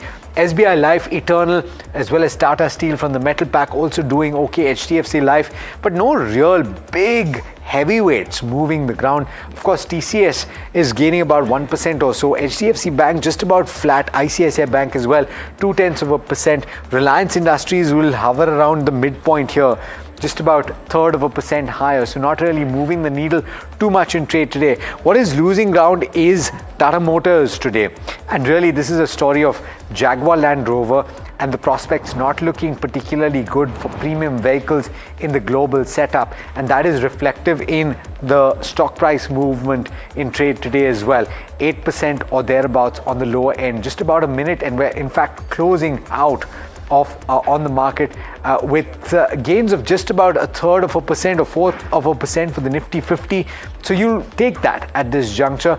From an international or global standpoint, what you will look for today is the outcome of the FOMC meeting and the first broadcast of a message by the new Fed chair, Kevin Walsh. The direction that he takes is going to be important to watch, and of course the expectation that he's going to do away with the dot plot, which so far has given you an indication of where the Fed's moves on interest rates will take you.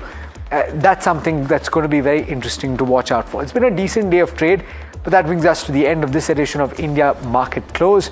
From the team that put this show together, thank you so much for watching. Stay tuned. This is NDTV Profit.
When the headlines move fast, perspective matters.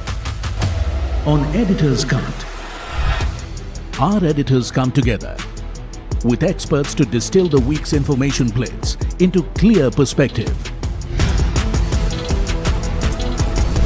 Down the stories shaping the world, from markets and the economy to global conflicts and what lies ahead. This is where experience meets insight.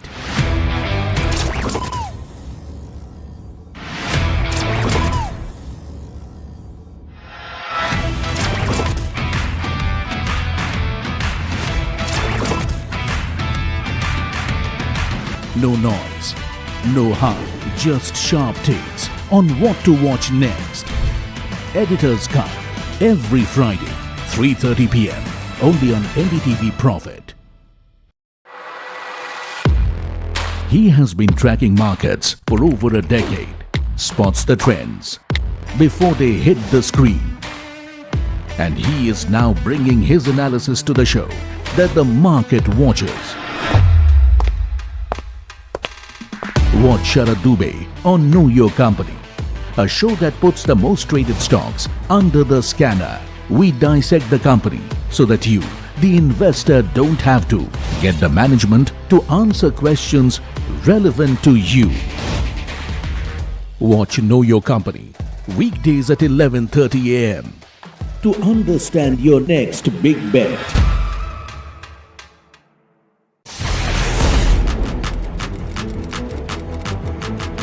When the headlines move fast, perspective matters. On Editor's Cut, our editors come together with experts to distill the week's information plates into clear perspective. down the stories shaping the world. From markets and the economy to global conflicts and what lies ahead. This is where experience meets insight.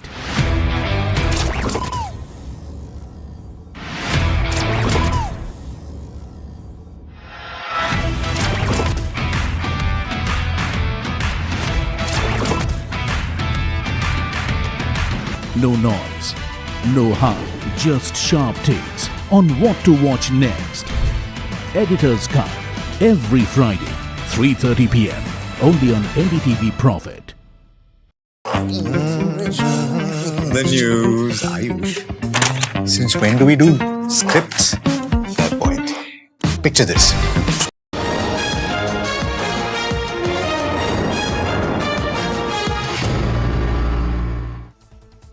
Hello and welcome. You're watching Market Express and I'm Himakshi Bhogna. Let's get straight into the show and see how the markets have really fared today. So viewers, the street builds on the positive momentum as benchmarks edge higher with Nifty holding firm above 24,000 levels. Nifty and Sensex both have ended at day's high levels and broader markets have mirrored the gains as well.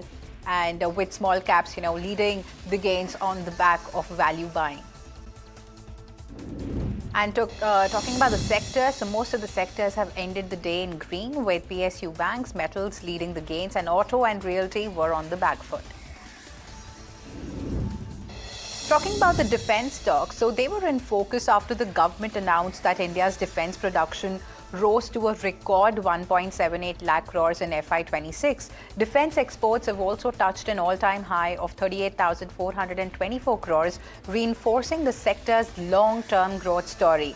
Now, the update highlighted the rising role of private companies with their share in total defense production reaching 24%. And the milestone further strengthens confidence in India's defense manufacturing and export ambitions. Meanwhile, shares of air conditioners and cooling appliances makers, they've moved higher after a delayed monsoon and even patchy rainfall. They have raised expectations of stronger summer demand. And investors are betting that prolonged heat conditions could really support the sales of cooling products, boosting sentiment towards companies such as Voltas, Blue Star and Crompton. But the weather-driven demand outlook kept the sector in focus. And talking about some key buzzers, first up we have IDBI Bank that has remained in focus after extending its winning streak for a fourth straight session, and the stock has climbed to its highest level in 3 months, with trading volume surging to multiple times its recent average. And sentiment has received a boost after the government has reiterated that its divestment plan for the bank remain on track, and the sharp move also marked IDBI Bank's biggest single-day gain since January 2025 as investors continued to track developments around the strategic sale process. Next counter that was buzzing away in trade was Dixon Technologies, which has extended its advance for a fourth consecutive session as investors cheered reports that the government is likely to approve its joint venture with Vivo. So the stock has gained around 12% over the last 4 trading sessions and also climbed to its highest level in 6 months. And the potential approval is seen as a key milestone for Dixon's expanding electronics manufacturing ambitions and also could further strengthen its position in India's fast-growing smartphone ecosystem. Next counter to look at is Apollo Tyres, which has continued its strong run, advancing for a fourth straight session and also climbing to its highest level in 2 months. And the stock has surged 15% over the last 4 trading days, with sentiment getting a boost from the sharp decline in crude oil prices. Now, lower crude costs are positive for our tyre makers as they can help ease raw material pressures and also support margin expansion. And with oil, hitting a 3-month low, investors have turned more constructive on the sector. Next counter to look at is Infosys, which has announced a collaboration with Walmart and also to reimagine its IT operations through an AI-accelerated transformation program.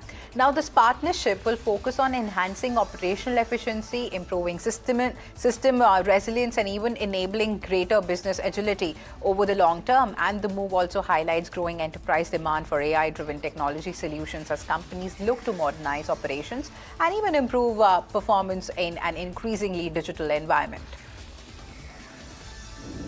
Next counter to look at is Wipro, which has strengthened its artificial intelligence push with the launch of a new AI center of excellence dedicated to Claude models. So the center, inaugurated at Wipro's new innovation hub in Bengaluru, will focus on accelerating enterprise AI adoption, building specialized talent, and even developing industry-specific use cases. So the initiative underscores Wipro's ambition to expand its AI capabilities and also support clients in scaling AI-driven transformation.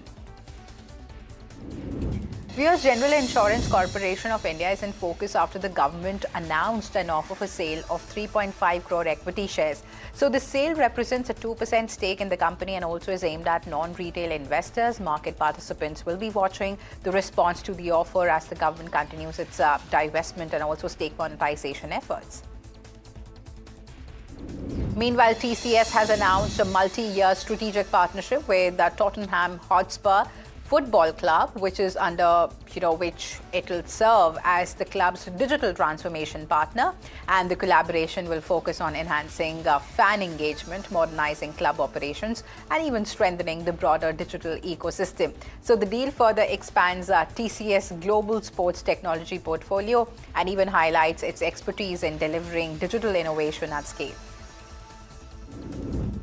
Next counter to look at is Ravindra Energy, which has deployed 45 heavy-duty electric trucks for Ultratech Cement, marking a significant step towards zero-emission long-haul transportation. And the fleet will be used to move clinker across North India, helping reduce carbon emissions in the cement supply chain. And the deployment also highlights growing adoption of clean mobility solutions in industrial logistics. And US banking stocks have dominated the trading activity, with Yes Bank rallying nearly 7% to hit a fresh 52-week high, with IDBI Bank surging as much as 12% on heavy volumes. And, the share move comes amid strong investor interest in select financial stocks, with both the counters witnessing significant trading activity. And the rally also highlights renewed momentum banking shares as investors continue to track the earnings visibility, ownership developments, and even sectoral growth prospects. And because the International Energy Agency says that the global oil market is set to recover gradually following the reopening of the Strait of Hormuz before moving into a significant supply surplus in 2027. Now, the assessment comes after the US and Iran have reached an agreement to end their conflict, paving the way for the resumption of oil flows through the critical waterway. Now, the IEA has said that the disruption had temporarily shut in more than 14 million barrels per day of Middle East oil output.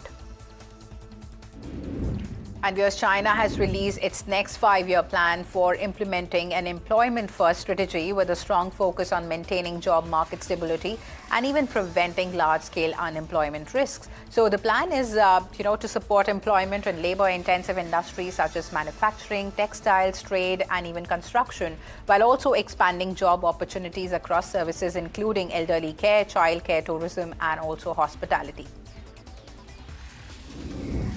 And the United Nations World Food Programme has welcomed an $800 million funding commitment from the United States, providing a major boost to global hunger relief efforts. Now, the funding comes after earlier cuts in U.S. contributions and also will help the agency pre-position food supplies, expand cash assistance programs, and even maintain critical supply chains in crisis-hit regions. So the WFP says that the support comes at a time when global hunger levels remain elevated. And the European Central Bank has received encouraging signs that wage pressures across the Eurozone are easing. Latest data shows negotiated wage growth continues to slow, supporting the ECB's view that the recent energy-driven inflation spike has not triggered a new wave of pay demands. And the trend could really help policymakers avoid more aggressive interest rate actions if inflation risks remain contained. In fact, viewers, a new report by the Council on Energy, Environment and Water has raised concerns over India's energy security, saying that the country's strategic oil reserves cover just 9 to 10 days of net crude imports. So that compares with more than 200 days of cover maintained by countries such as Japan and South Korea. So the report also highlights India's dependence on a handful of supply nations for crude, LNG and coal, leaving it exposed to global supply disruptions, and it also calls for a faster energy transition and stronger domestic supply chains to improve the long-term resilience. Viewers, UK house prices have recorded their strongest annual growth in over a year, rising 3.8% in April after showing no growth in March. So the increase comes after property market activity has adjusted to changes in stamp duty rules introduced last year. Meanwhile, rental inflation has continued to moderate, with private rents rising at their slowest pace since early 2022. And talking about some national news now, viewers, Mumbai has announced tougher water conservation measures as reservoir levels fall to critical levels following a delayed monsoon. Now, the Brihan Mumbai Municipal Corporation, that is the BMC, has imposed a 20% cut in water supply to commercial and industrial users, while the existing 10% citywide cut will continue. So authorities have also halted new construction water connections, disconnected supplies to swimming pools, and directed major industries to use treated sewage water for operations. And viewers, authorities in Uttar Pradesh's Sambhal has carried out a bulldozer drive near Bhagirath Tirth to remove alleged encroachments and also illegal structures. And officials have said that the action was part of an ongoing exercise to clear unauthorized constructions and even ensure compliance with land and civic regulations in the area. And meanwhile, viewers, RJD workers have staged protests across Bihar on Wednesday, and they've targeted the NDA government over what the party called failed policies and deteriorating governments. So the demonstrations have focused on issues including rising crime, inflation and unemployment. Party leaders and workers have gathered at multiple locations across the state seeking greater accountability from the government on public welfare and even law and order concerns as well. Viewers, security preparations have been intensified ahead of the Amarnath Yatra, which is set to begin on July 3, and authorities are conducting extensive search and sanitization operations at the Bhagwati Nagar base camp, and using advanced detection equipment, metal detectors and also sniffer dogs are present there, and specialized central team along with CRPF personnel is also reviewing the security arrangements with over 4 lakh devotees already registered. So the government is focused on ensuring a safe and smooth pilgrimage. Viewers, the tensions in the Middle East have remained elevated after a series of Israeli drone strikes and also air raids in southern Lebanon have left at least 4 people dead and even several others injured. And the attacks come even as diplomatic efforts continue to preserve a fragile ceasefire between Israel and Hezbollah. Now, the latest violence has raised fresh questions over the durability of the truce, with both sides continuing to accuse each other of the violations. Meanwhile, Prime Minister Modi is set for a key bilateral meeting with US President Donald Trump on the sidelines of G7 summit, their first face-to-face interaction in over a year. So PM Modi is also holding talks with leaders from Canada, UK and the UAE as India steps up its global diplomatic outreach. And the meeting comes against the backdrop of concerns over attacks on Indian crude vessels in the Gulf of Oman and even growing focus on regional security. And Prime Minister Modi and Canadian Prime Minister Mark Carney have held key bilateral talks on the sidelines of G7 summit, signaling further progress in rebuilding ties between the two countries. And the leaders have welcomed the positive momentum in relations and even announced new initiatives across trade, energy, security and defense, and also strategic cooperation. So a major outcome was the decision to begin the negotiations on a general security of information agreement, which is seen as a foundational step towards deeper defense and intelligence collaboration. And the US Federal Reserve is expected to keep interest rates unchanged at its latest policy meeting, marking the 4th straight hold. And markets are now focused on the new chair, Kevin Warsh's first press conference today, which could signal a shift in Fed's communication style. So investors will watch closely for any change in forward guidance, including whether the central bank moves away from its dovish bias and also adopt a more data-dependent approach.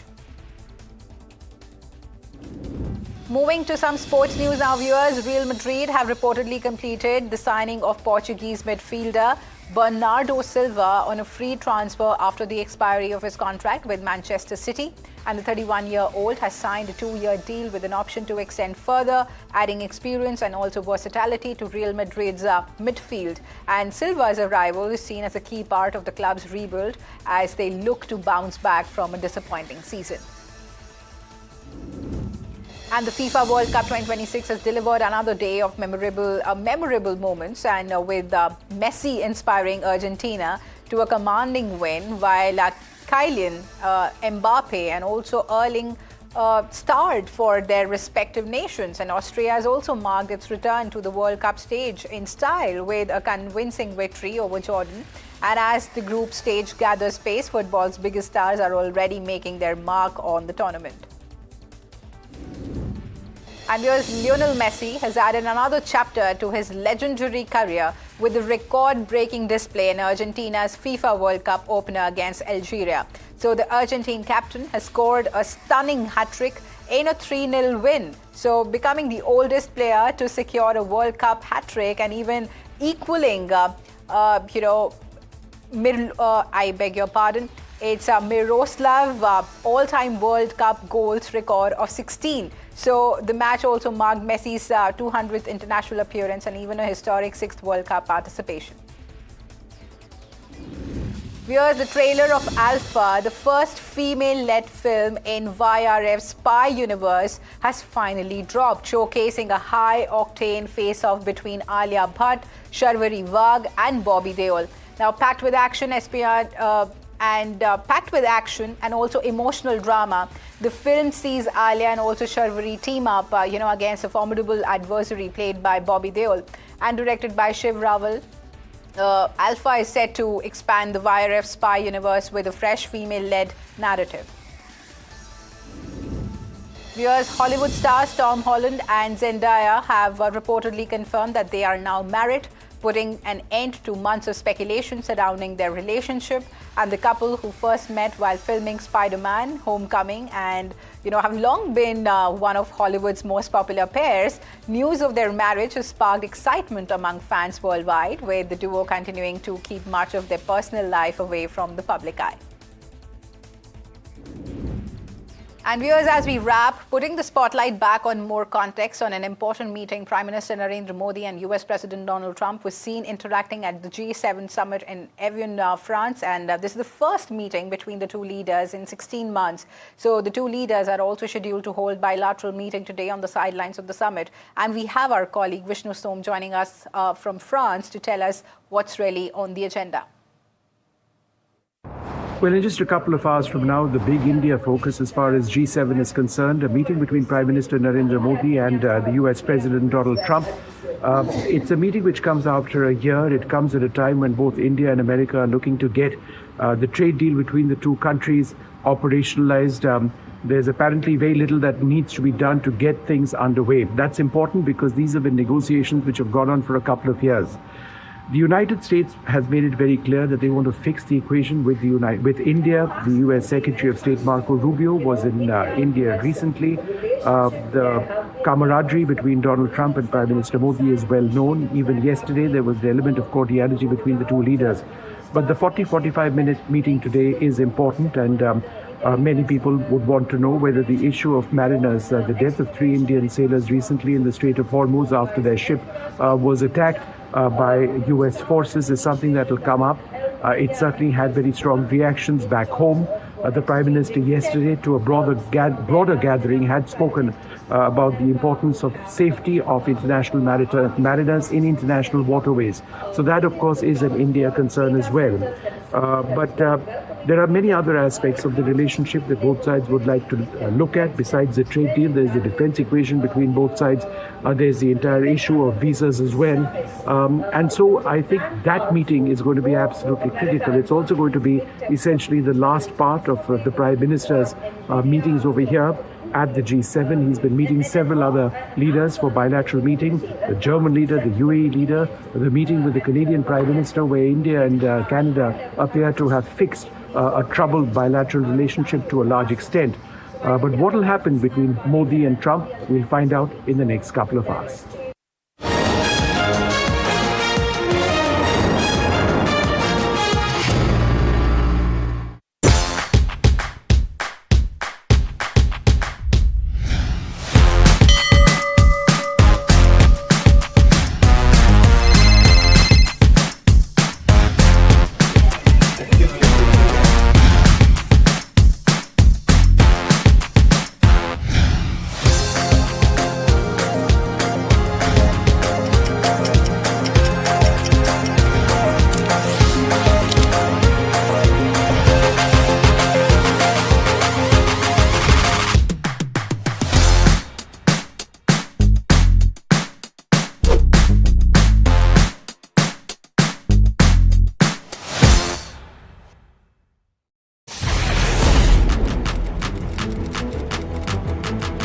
When the headlines move fast, perspective matters. On Editor's Cut, our editors come together with experts to distill the week's information blitz into clear perspective. Down the stories shaping the world, from markets and the economy to global conflicts and what lies ahead. This is where experience meets insight.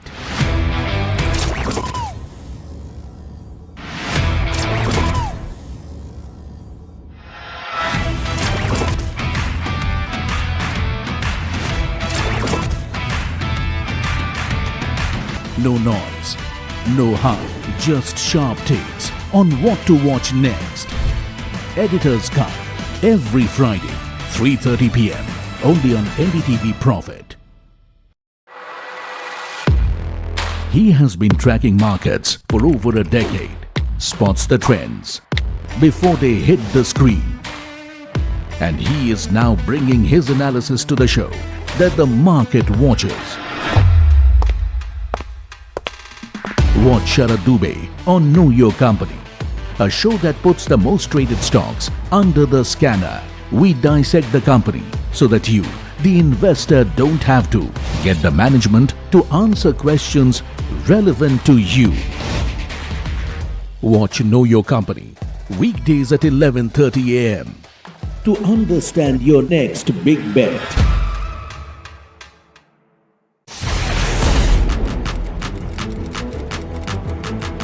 When the headlines move fast, perspective matters.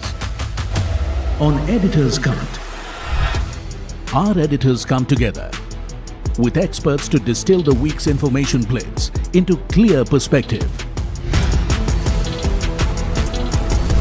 Down the stories shaping the world, from markets and the economy to global conflicts and what lies ahead. This is where experience meets insight.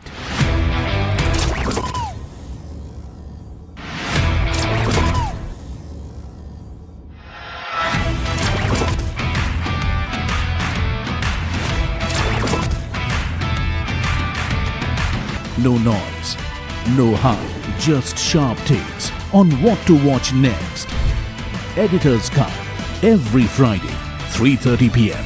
only on NDTV Profit. The news, Ayush. Since when do we do scripts? Fair point. Picture this. The biggest stage. Floodlights. Wow. 4K, the works. Where's the hook? There's going to be celebrities and guaranteed eyeballs. Where's the hook? Think about this. Front page advertisements and hoardings. Bro, where's the hook? Cross-platform, digital first, virality. Without a hook, no way. The message is clear. It's 2026. You gotta be real in a world of reels. You gotta be original in a world where everything seems generated. That's it. That's what we're looking for. The best campaigns, the hottest trends, the smartest brand moves on our new show. But wait, what do we call it? The hook.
He has been tracking markets for over a decade, spots the trends before they hit the screen.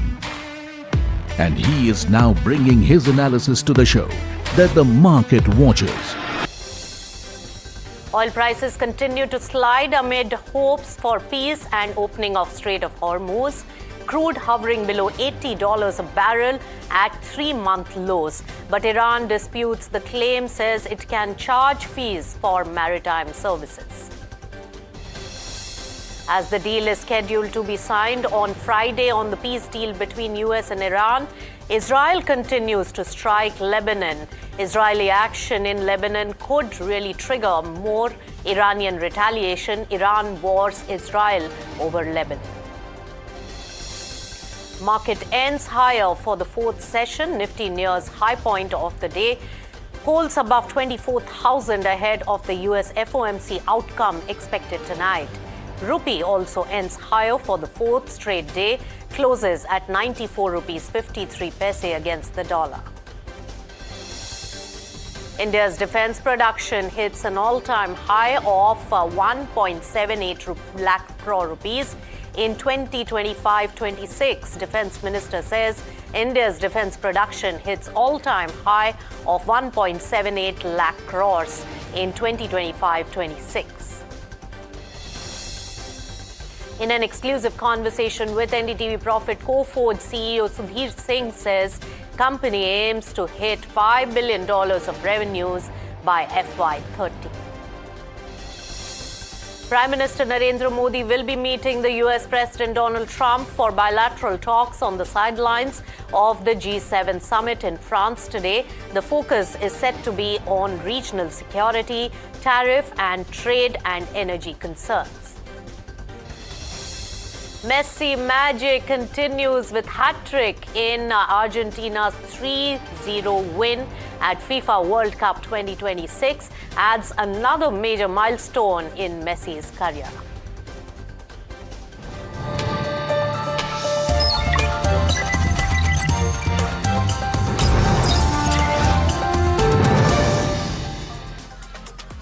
Hello and welcome. You've tuned into Profit 360. I'm Nisha Podar. Straight to the top story of the day.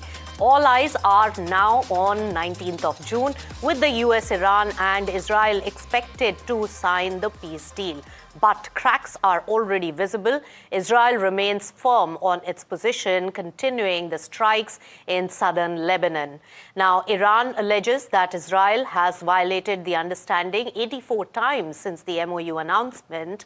And US President Donald Trump has also hit out at the Israeli Prime Minister Benjamin Netanyahu, accusing him of jeopardizing the deal. Netanyahu, however, has made it clear that the deal or no deal, Iran will never be allowed to go nuclear.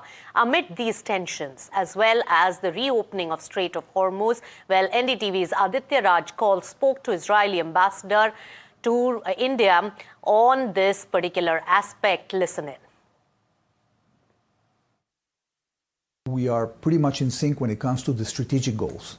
The question is, what are the considerations and what are the obstacles to get to these goals? And I think Israel and the United States might have different perspectives because they have different constraints. Okay, there is the whole question of energy prices. There's the whole question of the approach of different countries that are also threatened by Iran, that are putting pressure on the United States. There are different considerations. So from time to time, because of these considerations, you can have gaps when it comes to the tactical moves. Right. From India's perspective, remember that the Strait of Hormuz opening and our crude supplies are extremely critical. On this particular point, my colleague Vishal Vivek spoke to the top maritime security expert, Jacob Larson, on whether the Strait of Hormuz can really reopen and what it will really take to restore safe passage through one of the world's most critical shipping routes. Listen in. Now, Jacob, your association BIMCO has advised that ideally the marine traffic would be directed by neutral body like United Nations. But does that look practical at the moment? Because United Nations to have a say in the matter, that looks like a tall order, to be honest. Yeah, it is difficult, the current situation, no doubt about that. The UN's International Maritime Organization has been tasked with looking into a concept for evacuating seafarers on board the ships. So they are looking into how this could be done, and whether they will have the mandate and the necessary resources to actually undertake the planning, that remains to be seen. But if the political will is there, then obviously it can be done. Perhaps, if accepted by the warring parties, even India could play a role here. I don't think now is the time to limit the options. It's more to look into potential solutions and then ask and see what is possible. All right, amidst all this talk and the expectation of Strait of Hormuz to be freely open, well, oil prices, they hit 3-month lows as the investors really assess the implications of a possible US-Iran peace deal. Brent is now trading near the $79 per barrel range. Below 80 is a good news, while WTI hovers lower around the $76 mark. Now, the easing of geopolitical risk in the Middle East has really helped cool concerns around the supply disruptions and also traffic through the Strait of Hormuz. However, the markets really continue to watch for further details on the agreement and its impact on global oil flows. So that was all about the crude impact, and that really has an impact on the Indian markets as well. So on to the equities, and the markets ended higher for the 4th straight session, with the Nifty really gaining over 0.4%, aided by strength in select heavyweights that was really coming in for Nifty 50, even as the global uncertainties really persisted. In fact, Trent surged more than 7% in trade to really emerge as the top Nifty gainer, while Bharat Electronics added over 3%. In fact, the broader markets really outperformed the benchmark indices today, with the Nifty mid-cap 150 rising nearly 0.5%, and the small cap 250 advancing almost 0.7%. IDBI Bank, that jumped over 16%, and UCO Bank gained more than 7% in the mid-cap pack as well, while Schneider Electric, Infrastructure and Data Patterns led the small cap. Sectorally, the defense stocks stole the show, with Nifty Defense Index really soaring nearly 4%, led by sharp gains in Paras Defense and also MTAR Technologies. So that was the picture of the overall markets really coming in. All right, going forward to a corporate voice really coming in. Coforge at its Investor Day highlighted $5 billion of revenues vision by FY30 and $2.4 billion by FY26. In fact, my colleague Puneet spoke exclusively to Sudhir Singh, the CEO and Executive Director of Coforge at its headquarters, and he said that they remain on track to hit their vision by FY20. Listen in. As you go across this vision that you set for the company going into the next 4 to 5 years, you've given a big target or big vision or goal of $5 billion in terms of revenue. Talk us through that a little bit. You're currently at $2.4 billion and an ambitious target at a time where there's a lot of disruption in the IT industry. What gives you that confidence? Well, it's for starters, it's not terribly ambitious. All that we're saying is that we will continue the growth rate that we've been on for the last 9 years. This is just an extension of the growth rate that we've carved out for a decade. We aren't talking about going over and above and beyond it. We're just talking of maintaining it, though we'd be disappointed if we can't figure out a way at some point in time of pivoting that line upwards and accelerating the growth. So at this point in time, all we said yesterday was we have a run rate of $2.5 billion.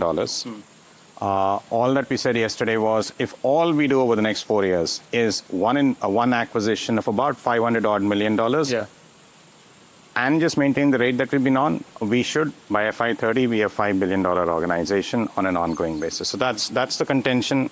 The confidence comes from the order book that's locked in. The confidence comes from an execution track record that's been second to none.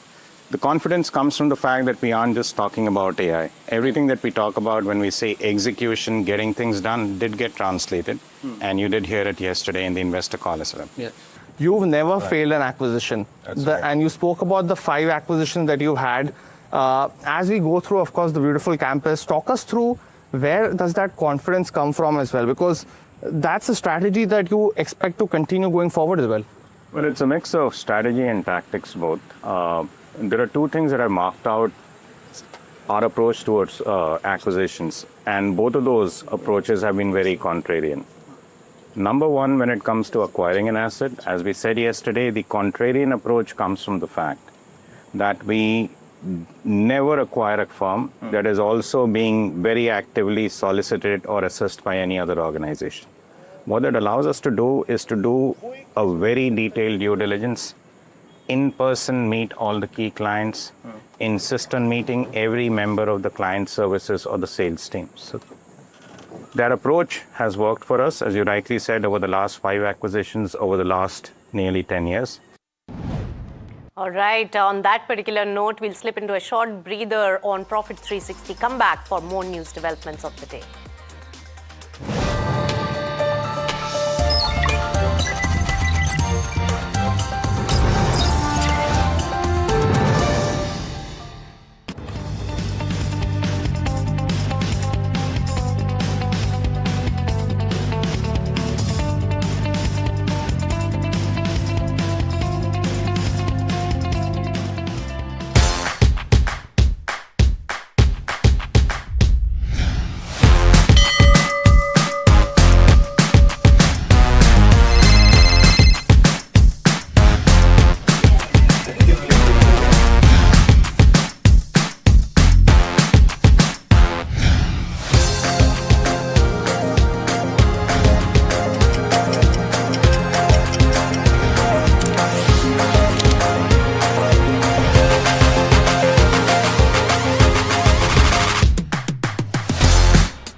When the headlines move fast, perspective matters.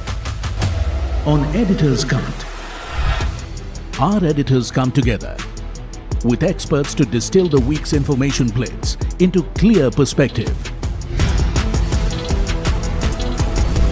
Down the stories shaping the world, from markets and the economy to global conflicts and what lies ahead. This is where experience meets insight.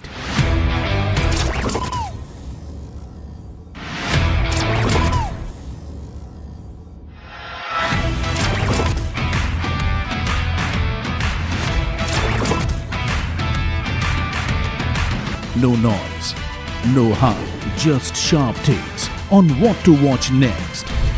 Editor's Cut, every Friday, 3:30 p.m. only on NDTV Profit. He has been tracking markets for over a decade, spots the trends before they hit the screen. And he is now bringing his analysis to the show that the market watches. Watch Sharad Dubey on Know Your Company, a show that puts the most traded stocks under the scanner. We dissect the company so that you, the investor, don't have to. Get the management to answer questions relevant to you. Watch Know Your Company, weekdays at 11:30 a.m.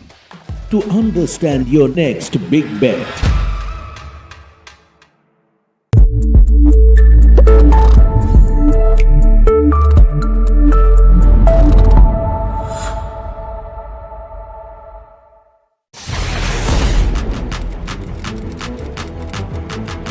When the headlines move fast, perspective matters.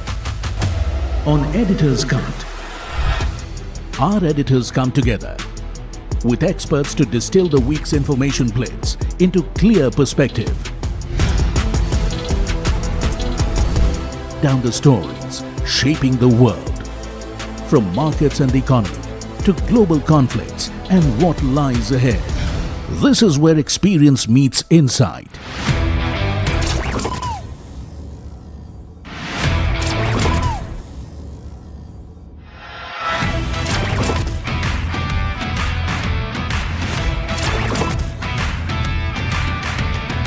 No noise, no hype, just sharp takes on what to watch next.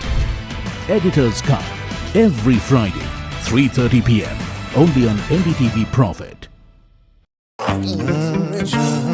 The news, Ayush. Since when do we do scripts? Fair point. Picture this. The biggest stage. Floodlights. Wow. 4K. The works. Where's the hook? There's going to be celebrities and guaranteed eyeballs. Where's the hook? Think about this. Front page advertisements and hoardings. Bro, where's the hook?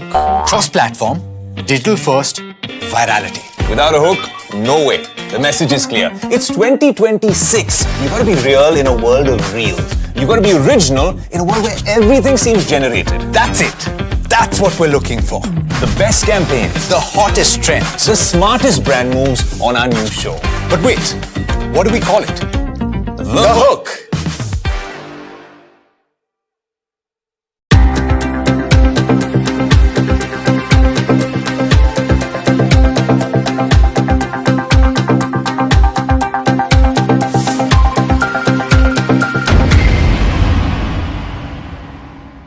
Economy, business, world, technology.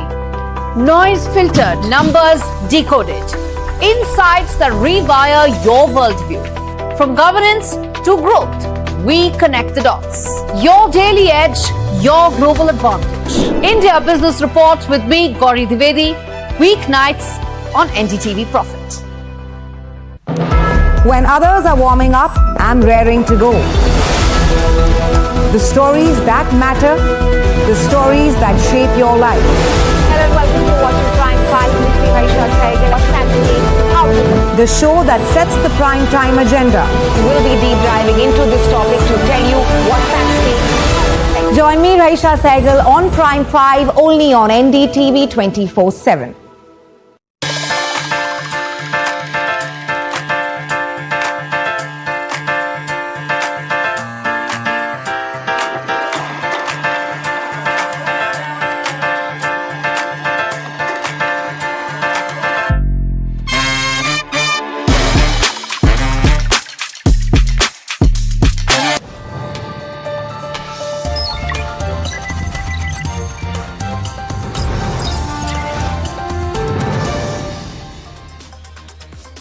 Welcome back. Now, Prime Minister Narendra Modi and US President Donald Trump were seen interacting at the G7 summit in Evian, France. And this is the first meeting between the two world leaders in 16 months. Now, the two leaders are scheduled to hold a bilateral meeting today on the sidelines of this particular summit. And we have our colleague Vishnu Shom joining us straight from France to really tell us what's on the agenda and what's going to be the key points to watch out for. Vishnu. Well, in just a couple of hours from now, the big India focus as far as G7 is concerned, a meeting between Prime Minister Narendra Modi and the US President Donald Trump. It's a meeting which comes after a year. It comes at a time when both India and America are looking to get the trade deal between the two countries operationalized. There's apparently very little that needs to be done to get things underway. That's important because these have been negotiations which have gone on for a couple of years. The United States has made it very clear that they want to fix the equation with India. The US Secretary of State Marco Rubio was in India recently. The camaraderie between Donald Trump and Prime Minister Modi is well known. Even yesterday, there was the element of cordiality between the two leaders. But the 40-45 minute meeting today is important, and many people would want to know whether the issue of mariners, the death of 3 Indian sailors recently in the Strait of Hormuz after their ship was attacked by US forces, is something that will come up.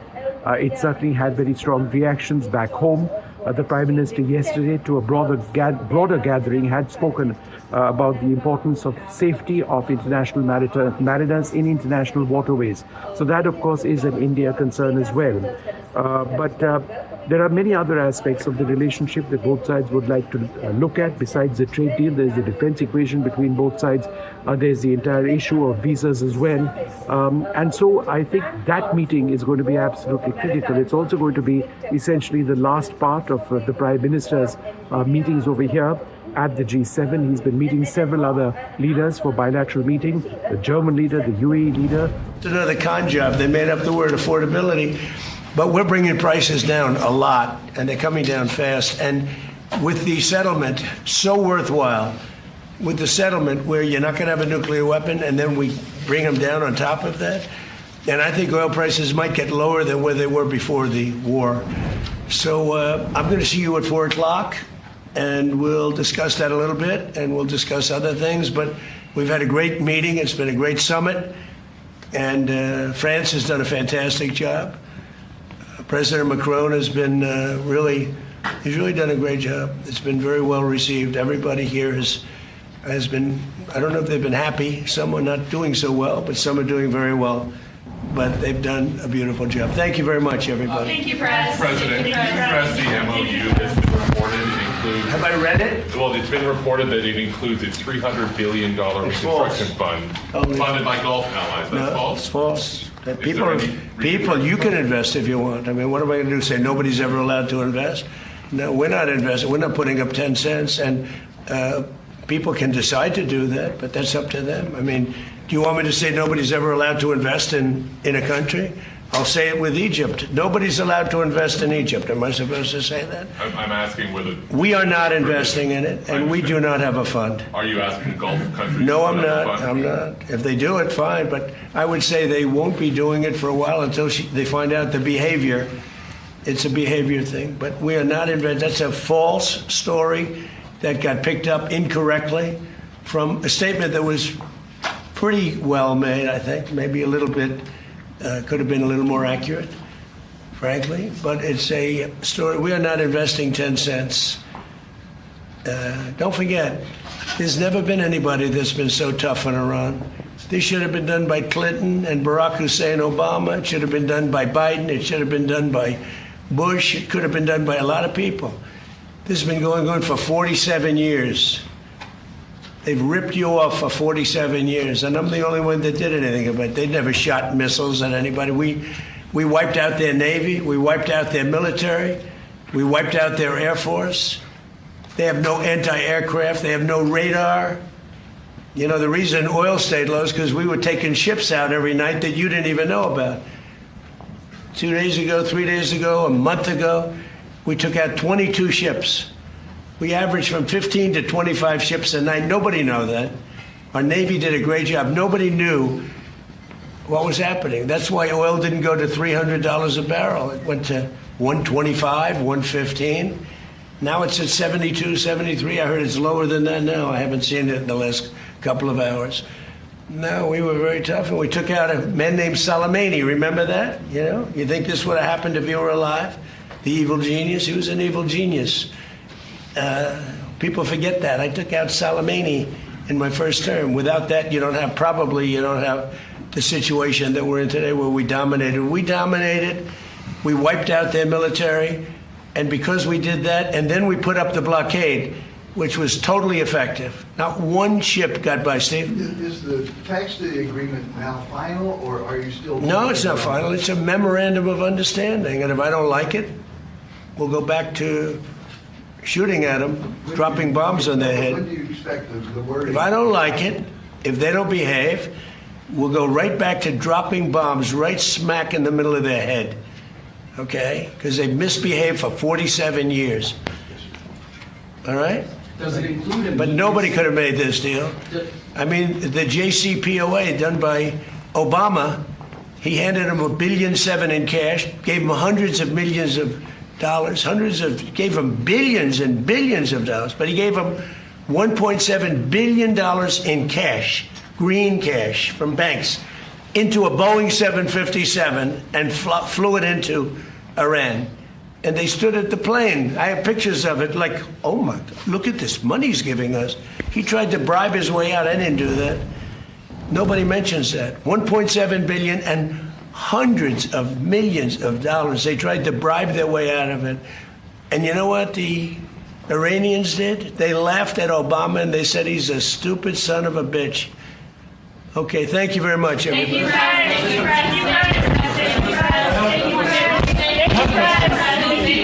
Thank you,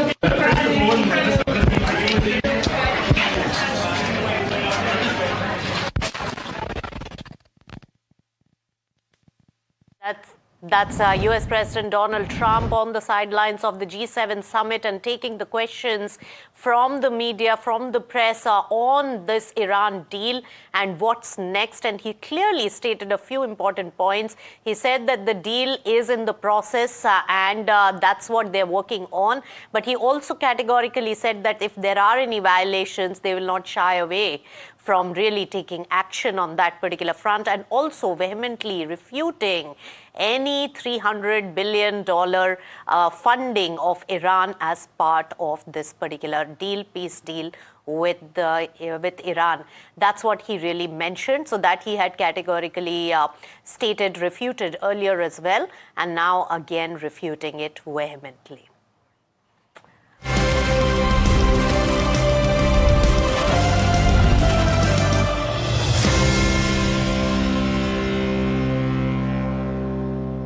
All right, FIFA fever is on. The defending champions have sent an early warning to the rest of the world there. Argentina opened their World Cup campaign with a commanding 3-0 win over Algeria. And once again, it was a Messi show once again, and the 38-year-old really produced a stunning hat-trick, equaling the all-time men's World Cup scoring record and becoming the first player ever to feature in 6 World Cups. Now, 20 years after his first World Cup goal, well, Messi is still writing football history and proving that he is in fact the GOAT. So all of us are really cheering that, but completely out of time on this edition of Profit 360. Keep it with NDTV Profit. Thank you so much.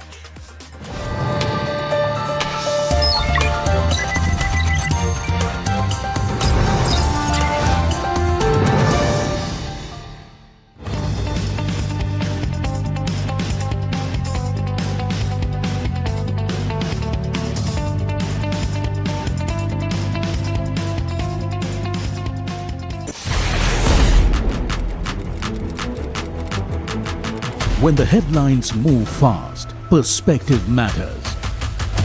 On Editor's Cut, our editors come together with experts to distill the week's information blitz into clear perspective.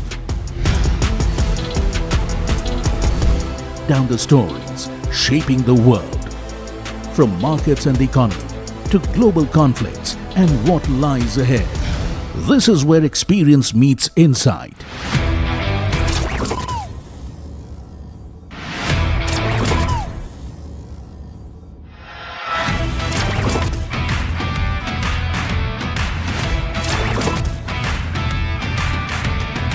No noise, no hype, just sharp takes on what to watch next. Editor's Cut, every Friday, 3:30 p.m. only on NDTV Profit.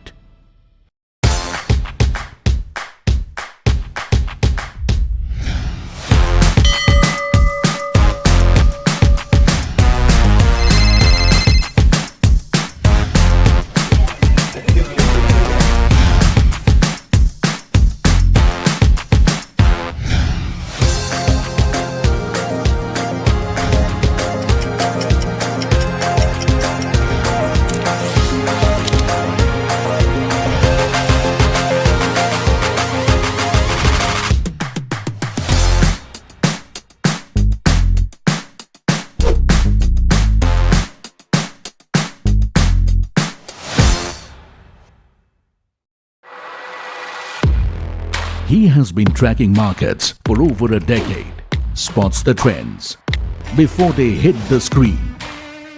And he is now bringing his analysis to the show that the market watches. Watch Sharad Dubey on Know Your Company, a show that puts the most traded stocks under the scanner. We dissect the company so that you, the investor, don't have to get the management to answer questions relevant to you. Watch Know Your Company weekdays at 11:30 a.m. to understand your next big bet.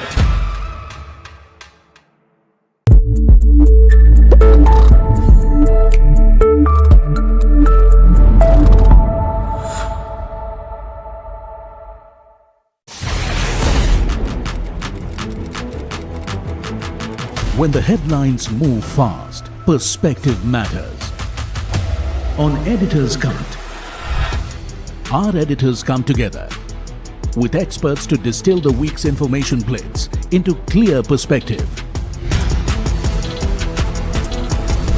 Down the stories shaping the world, from markets and the economy to global conflicts and what lies ahead. This is where experience meets insight.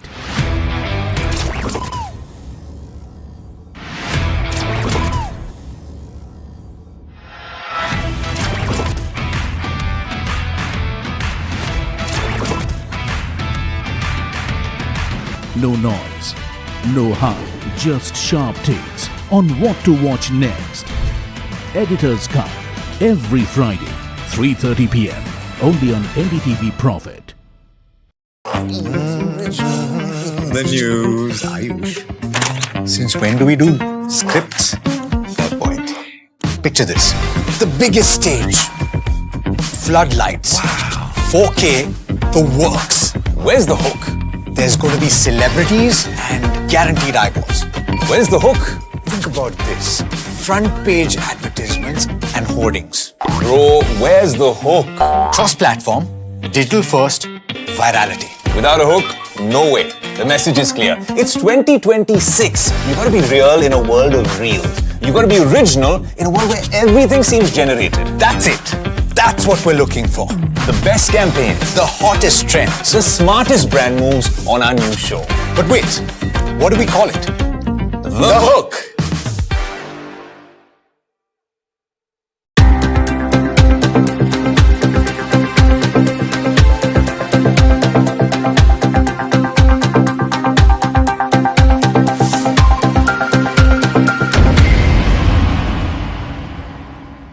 Economy, business, world, technology. Noise filtered, numbers decoded. Insights that rewire your worldview. From governance to growth.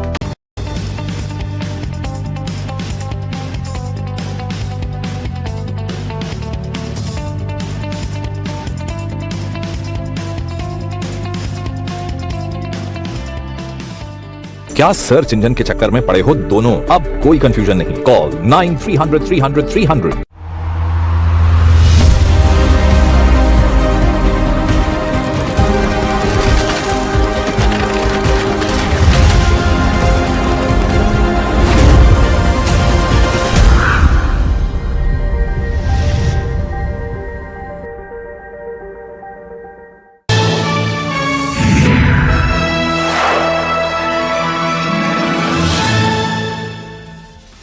Hello and welcome to KYC. You are watching NDTV Profit with me, Sharad Dubey, and in this show I'm going to get you interesting mid caps and small caps where they have come up with good stories, and also interestingly the recently listed companies at times. Of course, there's a little bit of hint to that as well, but I'll give you some more hints. Try to guess it. The company manufactures diesel generator sets.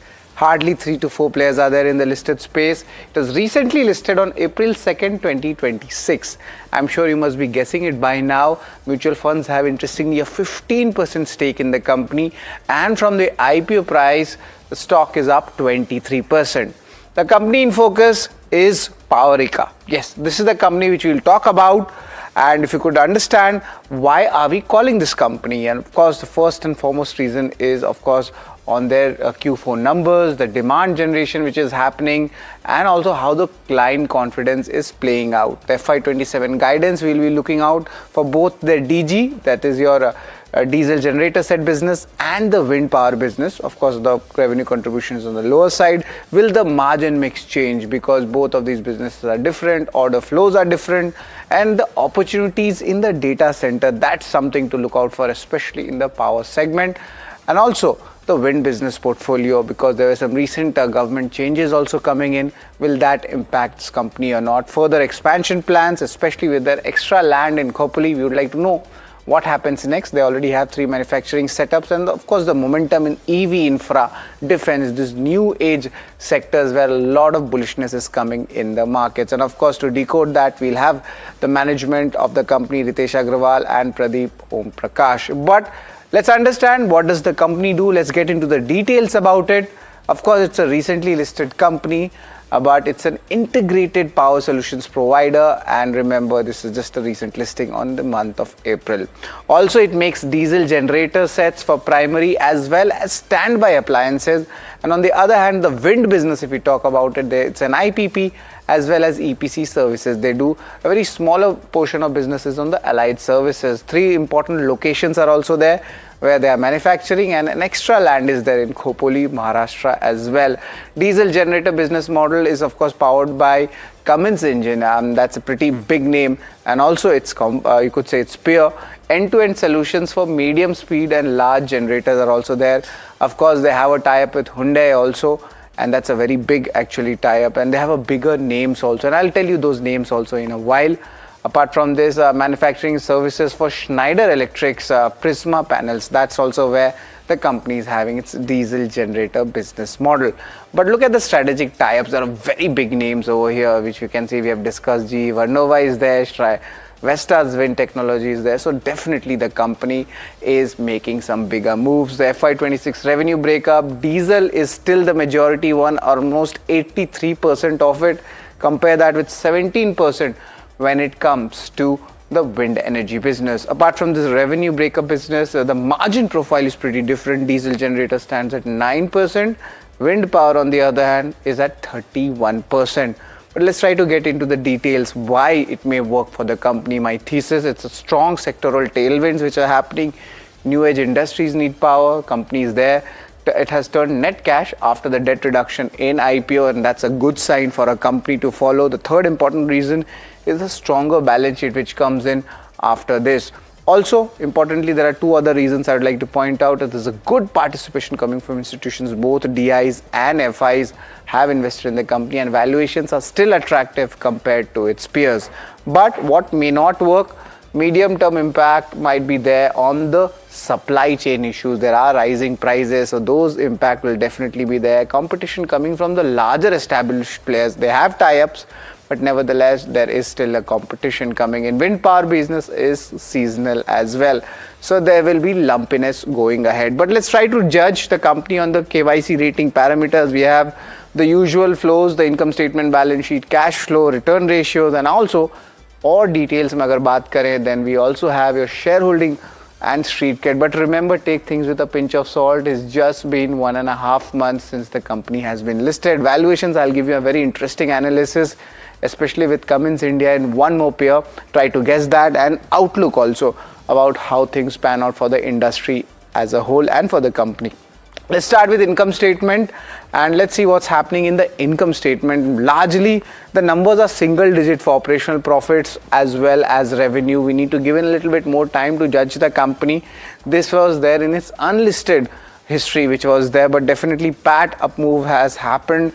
Margins has been a decent set of a jump coming up in terms of the 4th quarter number, but it's too early to judge the company. Let's give in 3-4 quarters. So right now I'm going to give this a neutral rating, even though the margin slight downtick has come in, but they have maintained it at the 13% odd margins. Also, let's talk about balance sheet. What has happened? Balance sheet, one thing I have liked is, of course, this is the old number on the borrowings at 558 crores. This is expected to go down. Company has turned net cash also. This is because of the IPO proceeds where they have reduced the debt. The overall cash balance is pretty decent, 961 odd crore rupees. of some expansion can happen, but right now it's a very strong balance sheet, and that's why I've given this a strong thumbs up. We spoke about income statement, balance sheet. Let's talk about cash flow and see what has changed here. Largely, there's been a significant jump coming in from the cash flow from the operation. The conversions have improved, and even the net cash flows have improved. But let's give it a little bit of time to understand how this business model plays out. As of now, what we had discussed on the RHP and the Q4 numbers, it's been a neutral rating. Return ratios, pretty much interesting. Company is doing a little bit of expansion. So the numbers which we are seeing on the higher side, be it the ROC or the ROE numbers, they are reducing as well. So, but will this change on the business model? We need to give it a little bit of more time and then try to understand. But prima facie, it looks like there is a good reduction coming in the return ratios. There is a pressure. So I'm going to give this a thumbs down. Let's talk about the shareholding. And I had mentioned earlier, that we just have for 1 quarter the entire shareholding, but what I liked was the FIs and DIs. That is where they are holding the majority of almost 20% chunk in that, and a very small retail float is there. So I'm going to give this a thumbs up when it comes to the shareholding. But let's try to understand street cred, what has happened. The company सिर्फ 2 अप्रैल को ही आई है IPO में, तो सिर्फ IPO और IPO की listing से हम बात कर सकते हैं. Listing was lukewarm, 7% discount, so that is why the company has given good return for the IPO folks as well as people who have entered after the IPO for just a short period of time. I'm going to give this, based on just this, a good thumbs up when it comes to the numbers. Valuations, let's try to understand. Cummins India and Kirloskar Oil, these are somewhat the competitors, but they do have tie-ups as well, especially for Cummins India, that the trailing P is at 67 times and 45 times for its peers. But look at the valuations for the company, that's only 23 times right now. So the valuations are quite attractive right now also. That's why we are seeing a good DI and FI participation, and post IPO also there is a buying. So I'm going to give this a strong thumbs up as well. Let's talk about outlook. The last rating for our analysis, a double-digit growth target in FY27 in terms of business. Second important point, a healthy demand commentary coming in from all the business. A little bit of hiccups definitely there in the first quarter. This is because of the supply chain pressure which the management has mentioned. But apart from this, the collaborations and alliances with established industry players, that is where they are getting the credentials, and the electrification, renewables, EV ecosystem and data center growth. These are the new areas where a lot of demand is coming. So that is why I'm feeling that the long-term story is strong. Outlook I'm giving neutral because some medium-term impact would be there. But come over, I'll try to explain you the entire KYC ratings for the company. Where does it actually stand? Largely, the balance sheet has shown a good strength, return ratios, a little bit of pressure. But if you look at it, overall shareholding and valuations are really strong. I've given this a thumbs up. And also the street cred post its IPO, the stock has sustained and done well. Outlook is also neutral. So overall, the KYC rating for Powerika stands at 5.5 out of 8. It's largely in line or a slightly better numbers at our average KYC show. Now we are joined in with the management of Powerika, Ritesh Agarwal, the group CFO, and Pradeep Om Prakash Gupta, the whole-time director. Good afternoon, gentlemen. I'll start with Pradeep ji. Pradeep ji, the first question definitely I want to ask is the FY27 guidance. The numbers were pretty decent, and this is the first time you are coming in KYC as well. So we wanted a little bit of broad view on how the outlook and the business growth guidance looks like for FY27. Pradeep ji.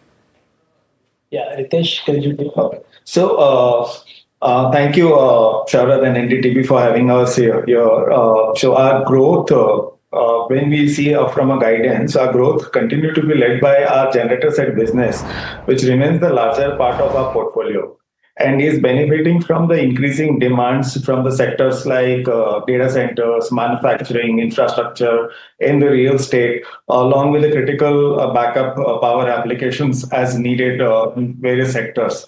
At the same time, we also expect that the wind power business to grow faster than as compared to the other existing business of a genset, supported by the capacity addition as well as a growing renewable energy ecosystem across. Over the next 2-3 years, while the generator set business will remain dominant contributor, we also expect that the renewable sector will grow faster, as well as the medium speed large generator business, so that will have a further traction. Right, and Ritesh, another question for you would be the margins. How does the margins actually come up, for both of these businesses, and on a blended margin front, what you are expecting, in the coming years? Sure. So margin generally led, so from a generator set business, so it is generally, as we reported, 9% this year. And last year it was 8.35% in terms of a generator business FY25. So we see that the margin leverage, which is been coming out with the investment that we have already done. There are certain investment, as I mentioned, our data center business is growing, and that is further the data center has taken up the larger chunk, and that's that has been seen a promising. So Powerica, from the as a first mover earlier, we have invested back into the people as well as the processes in terms of a data center. So that has been taken up. So now we are getting that fruits out of the tree that we have planted earlier. So that's where we see the margin will get better over the period. Right. Right. Apart from these numbers, how does this data center business actually work out, Pradeep ji? What are the company's plans going ahead? Because this is a very important segment. बहुत power लगता है इस धंधे में. Just wanted to understand, how is Powerica placed? Data center business, if we see, it's a significantly promising business. Per se, as we talked about cloud computing, we talked about various additions that we are working, and especially the AI-led data center, which is going to come up significantly. Further, this year we have seen in the budget, the announcement was that the tax holiday for data center until 2047. So that gives a further fuel. If you go back to our industry report, which was published along with a prospectus, which talks about the data center CAGR is about 20% over 5 years from 26 to 30. That is a pre-budget. And now we all talked about that with the tax benefit and many other initiatives that has been seen. So we see that data center growth will be more than what is given in the industry report.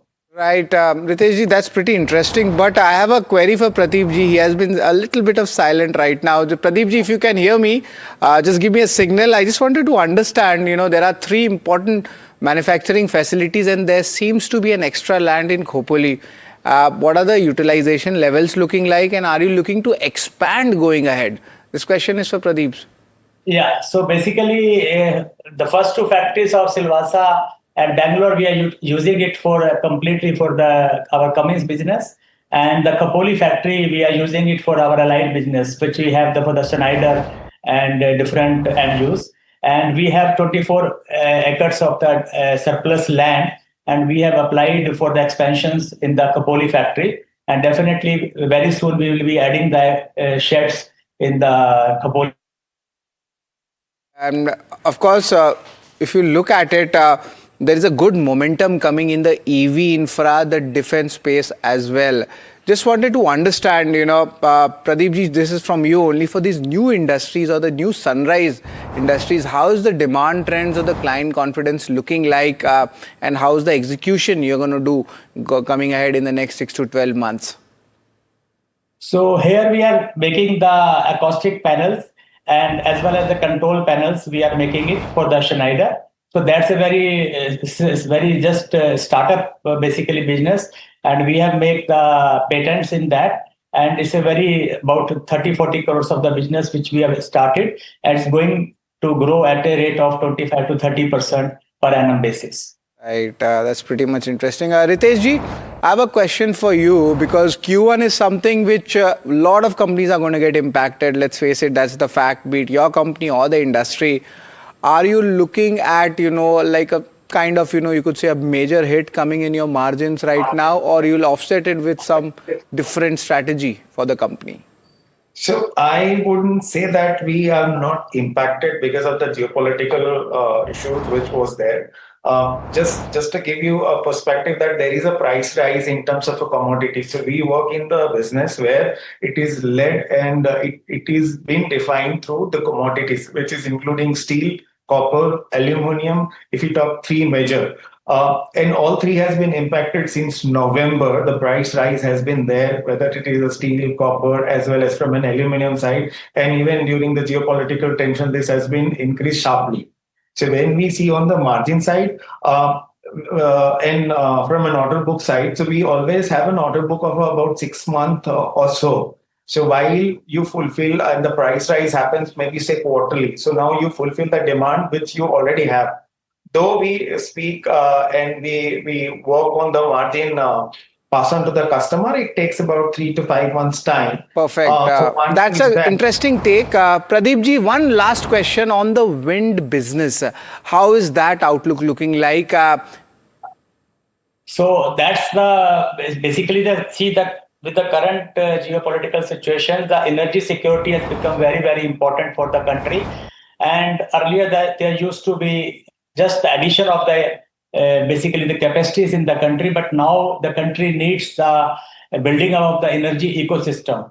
So basically the demand is coming from the data center, green hydrogen, you can say the EV, industrial electrification, urban infrastructure. And from the supply side, you know that we have to achieve by 2030 500 gigawatt of the green power. So the wind and solar need to be added by almost 50 to 60 gigawatt every year.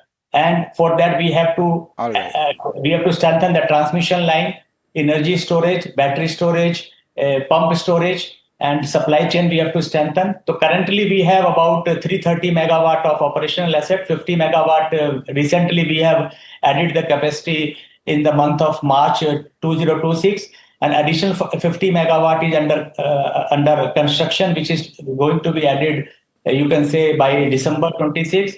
So frankly speaking, on an average, whatever we have added, we are going to have the ambitious plan for adding the renewable power in our portfolio by adding almost 30% to 35% year-on-year basis. And we will be doubling the capacities almost by 2030. We have a very ambitious plan because the energy system which is there in the country, we want to take the opportunity. Right, Pradeep sir. So we understood the entire process for the wind setup. We are out of time, but the conversation was pretty interesting with the management of Powerika. It's always a pleasure to have you, Ritesh ji and Pradeep ji, with us at NDTV Profit, and best of luck. Thank you. So that's the management of Powerika we're talking about, and a little bit bullishness coming in, especially from the wind business.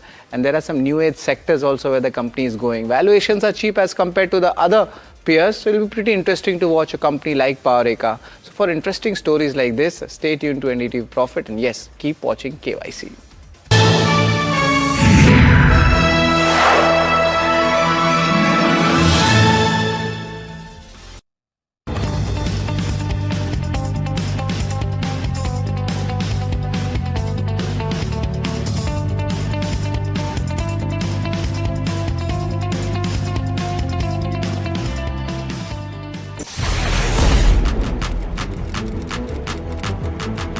When the headlines move fast, perspective matters. On Editor's Cut, our editors come together with experts to distill the week's information blitz into clear perspective. Down the stories shaping the world, from markets and the economy to global conflicts and what lies ahead. This is where experience meets insight.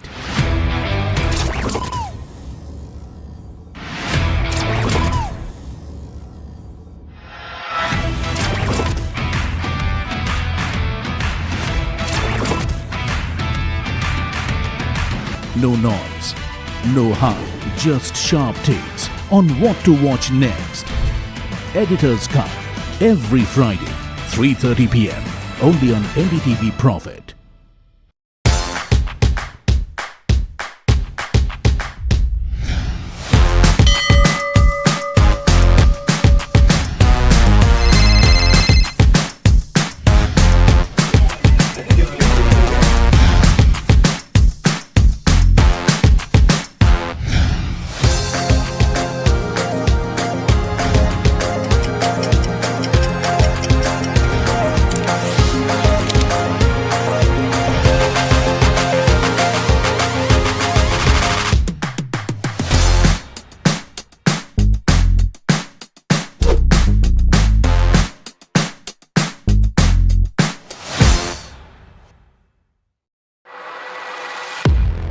He has been tracking markets for over a decade, spots the trends before they hit the screen. And he is now bringing his analysis to the show that the market watches. Watch Sharad Dubey on Know Your Company, a show that puts the most traded stocks under the scanner. We dissect the company so that you, the investor, don't have to get the management to answer questions relevant to you. Watch Know Your Company weekdays at 11:30 a.m. to understand your next big bet.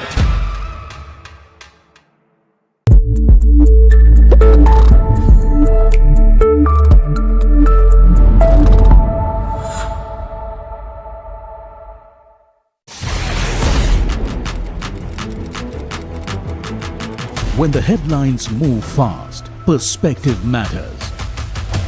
On Editor's Cut, our editors come together with experts to distill the week's information blitz into clear perspective. Down the stories shaping the world, from markets and the economy to global conflicts and what lies ahead. This is where experience meets insight.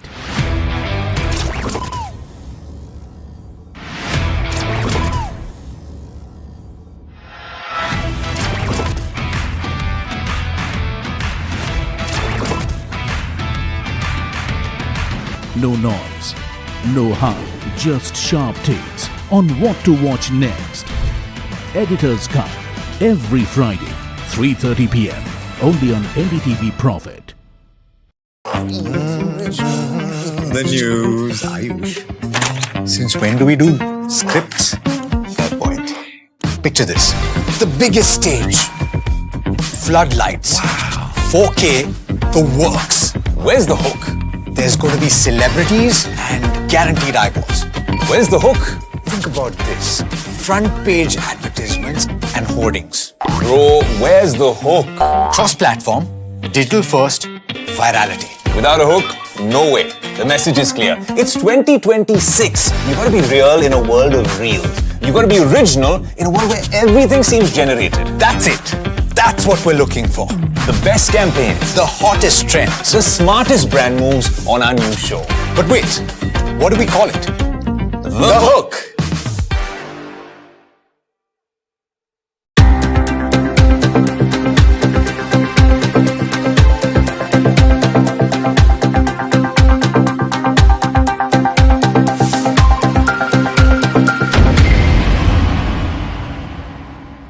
Economy, business, world, technology. Noise filtered, numbers decoded. Insights that rewire your worldview. From governance to growth, we connect the dots. Your daily edge, your global advantage. India Business Report with me, Gauri Dwivedi, weeknights on NDTV Profit. When others are warming up, I'm raring to go. The stories that matter, the stories that shape your life. Hello and welcome to watching Prime 5 with me, Raisha Sehgal. What's happening? How to The show that sets the prime time agenda. We'll be deep diving into this topic to tell you what's at stake. Join me, Raisha Sehgal, on Prime 5 only on NDTV 24/7.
He has been tracking markets for over a decade, spots the trends before they hit the screen. And he is now bringing his analysis to the show that the market watches. Watch Sharad Dubey on Know Your Company, a show that puts the most traded stocks under the scanner. We dissect the company so that you, the investor, don't have to. Get the management to answer questions relevant to you. Watch Know Your Company, weekdays at 11:30 a.m. to understand your next big bet.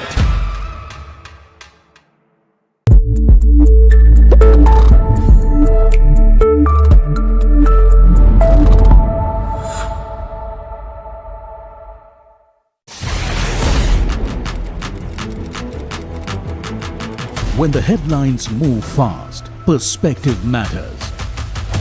On Editor's Cut, our editors come together with experts to distill the week's information blitz into clear perspective. Down the stories shaping the world, from markets and the economy to global conflicts and what lies ahead. This is where experience meets insight.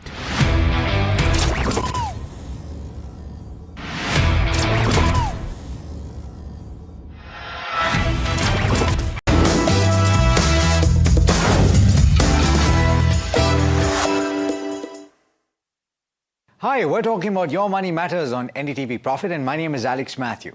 If you use a credit card, then chances are that you've gotten a message from your service provider asking whether you want to increase your limit.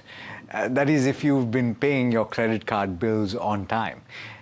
The question is, should you utilize that? And should you increase your limit whenever the option presents itself? And what determines the limit that you get in the first place? We're going to talk about that at the start today.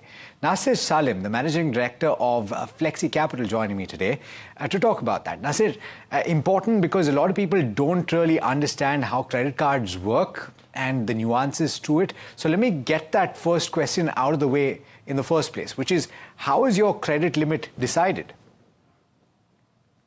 Hi, Alex. Great to be back on your show. So again, a great topic. Clearly everyone seems to be using their card limits to the fullest. So a very important question there. I think what really determines the credit card limit is, it's a combination, Alex, of one's income, credit score, repayment history, and existing, leverage or debt rather that they've that they're sitting on. I think banks are essentially assessing how reliable you are with money before deciding how much credit to be extended to a particular investor. So I think in simple terms, Alex, it's your limit that reflects how much the bank trusts your financial behavior. Yep. So it's a combination of all of those put together. Yeah, and to a certain extent, it is your credit worthiness, which is determined by, or rather, which is reflected in your credit score as well, which could have a bearing on the initial limit that you are given. But subsequent to that, based on your spending patterns, you could be offered an increase in the limit by the bank. How often can that take place, Nasir? So clearly there is no particular formula, Alex. It should not automatically accept every credit limit increase. I mean, a client, every time you get an increase in the limit, there is no set pattern. However, if a user is disciplined and he pays his dues in full every month, a higher limit can, the bank can offer you higher limits. However, if one tends to spend more when you have, access to more credit, it can become a big problem. So, the key is to accept the limit, but not increase the lifestyle along with it. I mean, that is broad, point that I would like to at least talk about. So Nasir, the other thing is, right, you can have multiple cards and of course, you'd be judged based on the utilization. We'll come to that in just a bit. But hypothetically, I could have one card with a 2 lakh rupee limit, and then I could go and apply for another card, and they look at my credit score and give me another 2 lakhs. So effectively, spread over 2 cards, I have a 4 lakh limit. So how does that work? Would a credit bureau that judges your credit worthiness look at how much you have in overall credit? Absolutely. I think that's a very, very important point again. So, Alex, when we look at the overall credit score, it's a reflection of all your credit lines available. So it could be from multiple cards. It could be from card, provider A, B, and C. And also what's really important is, what we have to understand is a higher credit limit also improves one's credit score because it reduces credit utilization ratio, which is basically a function of, the amount of spending that one does, and also gives you more flexibility as a user. But broadly, from a credit score perspective, it's all linked to your credit score, multiple platforms that you use your credit line. It gives, all banks the aggregate score, which is reflective on the credit score, which broadly in India, we use something called CIBIL, which is, the Credit Information Bureau of India Limited. which shows up all the credit scores collectively of all platforms that you've used in terms of credit cards. Now, how much of your credit card limit should you be using on an ongoing basis? Because I've heard 30-35% is what a lot of people suggest is the upper limit of what you should be utilizing, because when you cross that 50, 60, 70% mark, then that is viewed negatively by the credit bureau. Yes, absolutely, Alex. I think it's good. It's a good discipline. It is generally recommended that you keep your usage below 30%. But again, there's no set formula here. But what we've been reading and we've been seeing is that a good usage below 30% is a decent percentage to be used of your total credit limit, and ideally even lower for best impact on your credit score. I think the idea is very simple. Use your credit card regularly, but never come close to exhausting its limit. Yeah, okay, that's a good point. The other question is, a lot of people tend to utilize this and say, look, so I have a 5 lakh credit limit. I can use this as an emergency fund as well, because ultimately you can go and swipe your credit card even at a hospital, right? So you can use that in an emergency. Of course, ideally you should have a medical insurance that gives you a cashless facility. But if you don't have access to that and you're swiping maybe in an emergency, then that is available to you. What are the pros and cons of utilizing your credit card like that? So clearly, Alex, a credit card can serve as a short-term emergency backup when needed. I think that fits in the overall plan really well.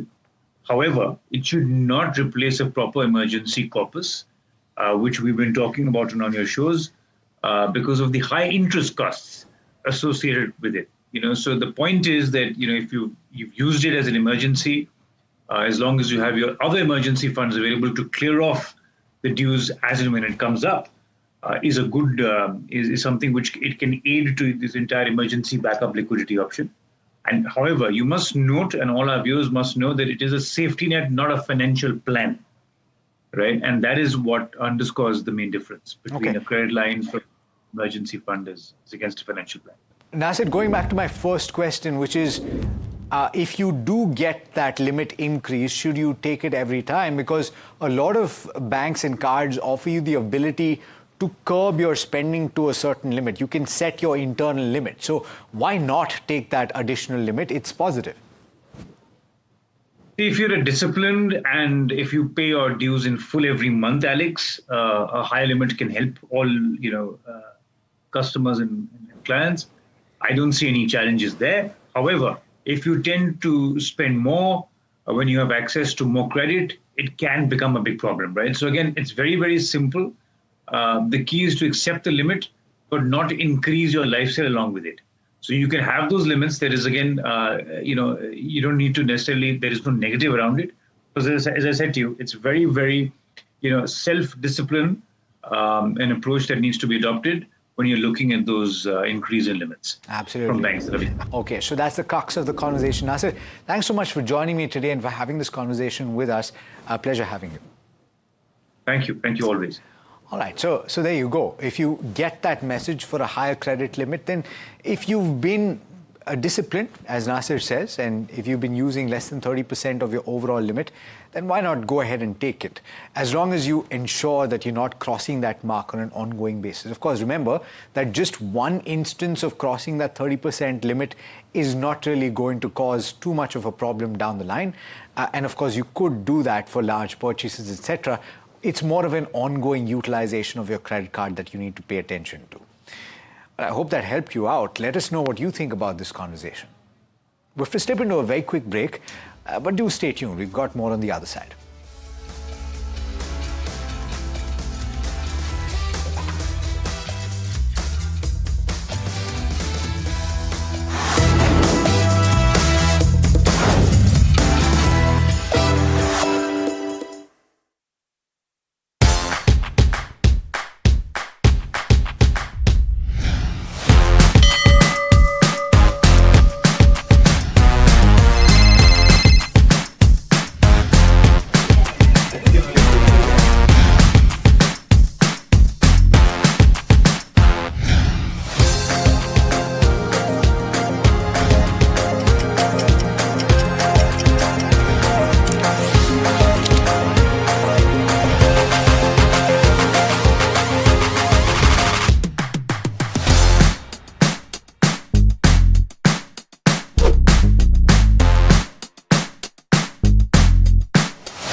When the headlines move fast, perspective matters. On Editor's Cut, our editors come together with experts to distill the week's information plates into clear perspective. Down the stories shaping the world, from markets and the economy to global conflicts and what lies ahead. This is where experience meets insight.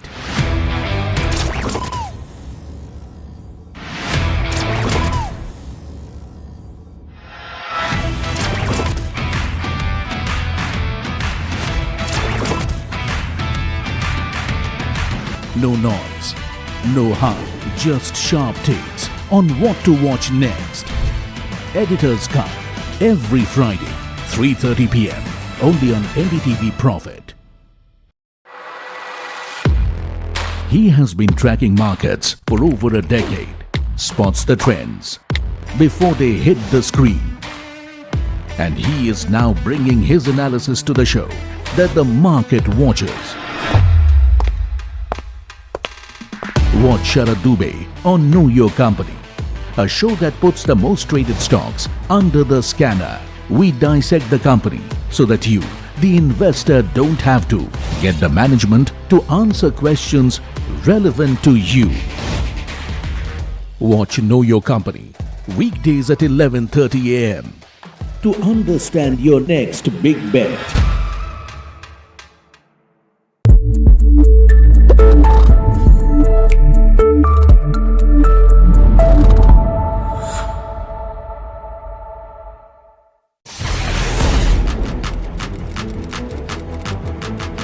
When the headlines move fast, perspective matters.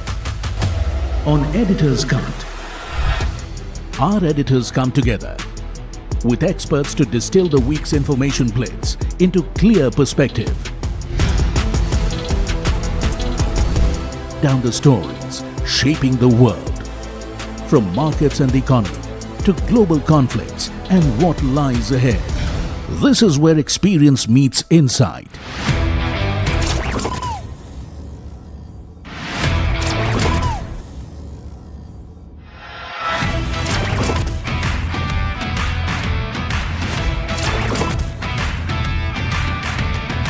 No noise, no hype, just sharp takes on what to watch next. Editor's Cut, every Friday, 3:30 p.m. only on NDTV Profit. The news, Ayush. Since when do we do scripts? Fair point. Picture this. The biggest stage. Floodlights. Wow. 4K, the works. Where's the hook? There's going to be celebrities and guaranteed eyeballs. Where's the hook? Think about this. Front page advertisements and hoardings. Bro, where's the hook? Cross-platform, digital first, virality. Without a hook, no way. The message is clear. It's 2026. You gotta be real in a world of reels. You gotta be original in a world where everything seems generated. That's it. That's what we're looking for. The best campaigns, the hottest trends, the smartest brand moves on our new show. But wait, what do we call it? The hook.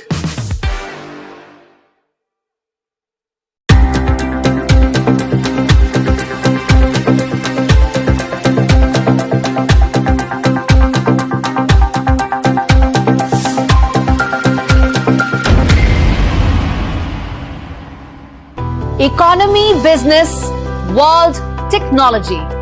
Noise filtered, numbers decoded. Insights that rewire your worldview. From governance to growth, we connect the dots. Your daily edge, your global advantage. India Business Report with me, Gauri Dwivedi, weeknights on NDTV Profit. When others are warming up, I'm raring to go. The stories that matter, the stories that shape your life. Hello and welcome to watching Prime 5 with me, Raisha Sehgal. What's Saturday? How to The show that sets the prime time agenda. We'll be deep diving into this topic to tell you what's at stake. Join me, Raisha Sehgal, on Prime 5 only on NDTV 24/7.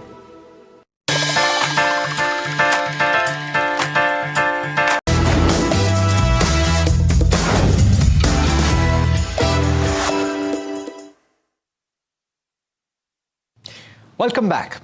Now, if you look at the mutual fund data over the last few months, there's one trend that's actually positive. More mutual fund investors are gravitating towards the diversified schemes. Now, this is primarily flexi-cap, but also in the multi-cap category.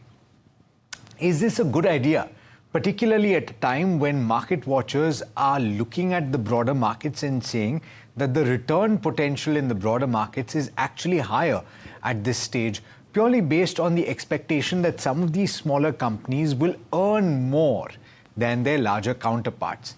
I'm joined today by Mandar Bagal, who is the Executive Director and Principal Officer as well as Fund Manager at Wealth Managers India Private Limited. He's a mutual fund distributor. Mandar, thanks so much for taking the time. And you have a platform where you look at multiple data points to suggest first category and then scheme. So let's discuss this. Why is it that diversified might actually be the way to go in this kind of market? Yeah, thank you, Alex. And actually, the large cap portion of the market is significantly larger in that sense. So if one looks at BSE 500 or NSE 500, roughly 70% of the allocation in those 500 stocks goes to large cap as a segment, and actually 20% goes into mid cap, and only 10% goes to small cap segment. So basically, even if one looks at very well diversified index like BSE 500 or NSE 500, the allocation to large caps is significant, that is 70% approximately. So mid and small caps are not well represented even in that segment. So in general, actually what is happening at this point of time, because the way large cap indices are structured, the weightage of banking and financials, IT, and oil and gas, and to some extent telecom. So these four sectors constitute significant portion of large cap index. And actually there are no mid and small cap companies almost in banking. Then even on the telecom side and even in the oil and gas side, there are a few mid and small caps in IT, but again these three dominant sectors lack mid and small cap companies on that side. And at this point of time, the large cap space offer very reasonable valuations. And if one looks at historical data, large cap are trading as represented by Nifty 50 index. The price earning ratio of Nifty 50 is closer to long period average, if not slightly below at this point of time, while valuations on the mid and small cap side is slightly above their historical average. So there is a valuation divergence at this point of time. But what one has to look at is the growth opportunity which is there. So mid and small caps offer a significantly better growth opportunity as compared to large caps, and that is the reason why one can justify the slightly higher valuations on the mid and small caps. So if you look at the data, and ultimately the one way to look at this is to think about what has underperformed, and then you will likely, because of the cyclical nature of the way that markets move, you will take a contrarian bet. But I don't actually want to use the word bet. You actually make an informed decision based on that, right? So Mandar, what is the data pointing to right now? If you look at the 3-year performance or you look at the 5-year performance slightly longer, one would think that the flexi cap category, purely because of the bent towards large cap, will have a different sort of a reading when you look at the results or the returns, right? Right. So if one looks at flexi cap as a category, last 3 years the average return has been 12.5%. And if one looks at multi cap as a category, the average return has been in the region of again 13%. So multi-cap as a category has slightly outperformed the flexi cap category in this period. And actually, if one looks at large cap as a category, the performance is slightly below. It is roughly 10% average return. Okay. Interesting. So you're saying multi-cap is actually outperformed, and this is because of the mandatory allocation towards mid cap and small cap. But is this on a rolling basis? Is this point to point? What is the data that you've looked at? Yeah, this is a point-to-point return, Alex. Okay. And actually, if one looks at how the markets behave, so sometimes large caps perform better, and sometimes mid and small cap perform better. So this will be this is a current phenomenon. And if one looks back 2025, actually the small cap segment significantly underperformed for the calendar year, and while actually the mid caps perform better as compared to both large caps and small caps. No, absolutely right. But if you only look at the month of April, Mandar, then at the benchmark level itself, you're talking about a 13% increase in the mid cap and 17% increase in the small cap, as a result of which multi-cap would have gotten that alpha and that kick because of the mandated exposure towards mid cap and small cap. So therefore, when you look at the data and you look at these categories, what is the kind of advice that you're giving your clients right now as far as incremental investment is concerned? So at Scriptbox, actually, we believe in long-term investing, and we want to simplify investing for larger set of investors. And there we use our insights based on data and data-backed research to recommend categories and schemes for the client. And in that sense, actually, the categories like FlexiCap, multi-cap, they form core portion of our recommendation, while actually FlexiCap offer greater flexibility to fund manager, but multi-cap as a category gives balance to the allocation by giving compulsory 25% allocation each minimum to large caps, mid caps and small cap. Okay. And if you look at the allocation right now in multi-cap funds across the board, what is the bent that they have? Because 75% has to be put in, as you've described, large cap, mid cap and small cap, but 25% is open for the fund manager to choose. And so depending on where they see the opportunity, they can actually go into the broader markets, or in order to stay liquid and to have a protection of the downside, they can go towards large cap. So what is the orientation right now? So currently the fund managers are tilting their allocation to mid and small cap segment, and they are allocating slightly more than normal to mid and small cap. So considering the recent performance and expected growth opportunities which exist in broader market, fund managers are allocating more to mid and small cap segment of the market as compared to large caps at this point of time. And now finally, Mandar, for incremental investment, why is it better to go towards a multi-cap or a flexi-cap strategy as opposed to a single mid-cap strategy or a small-cap strategy? So actually flexi-cap and multi-cap, so both categories offer some exposure to large caps, and large cap provide much needed stability to the portfolio, whereas mid and small cap end is more volatile. Of course, the growth opportunities are better at the mid and small cap end, but they tend to be more volatile. And generally, the problem is with the investors' behavior.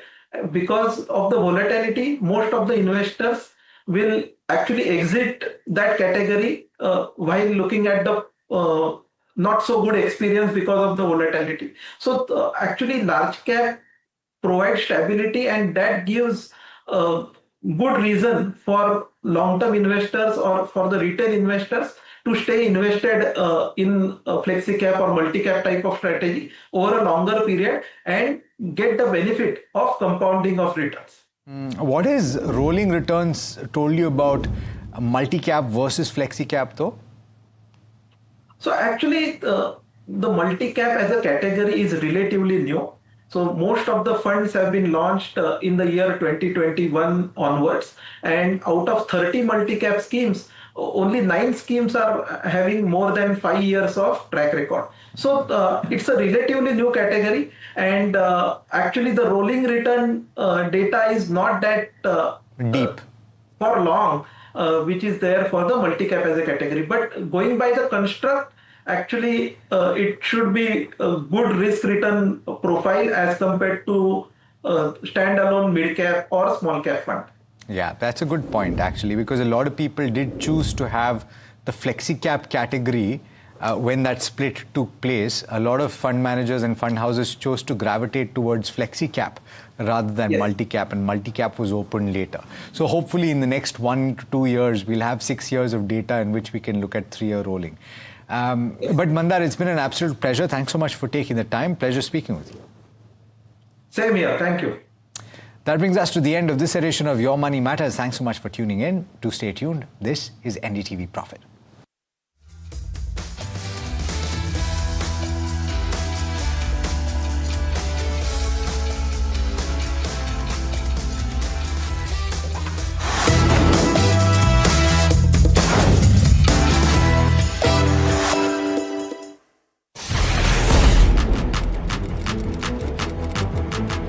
When the headlines move fast, perspective matters. On Editor's Cut, our editors come together with experts to distill the week's information blitz into clear perspective. Down the stories shaping the world, from markets and the economy to global conflicts and what lies ahead. This is where experience meets insight.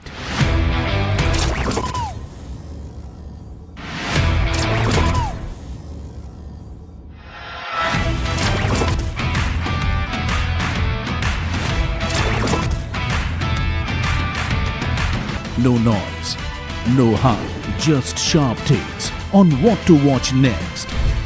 Editor's Cut, every Friday, 3:30 p.m. only on NDTV Profit.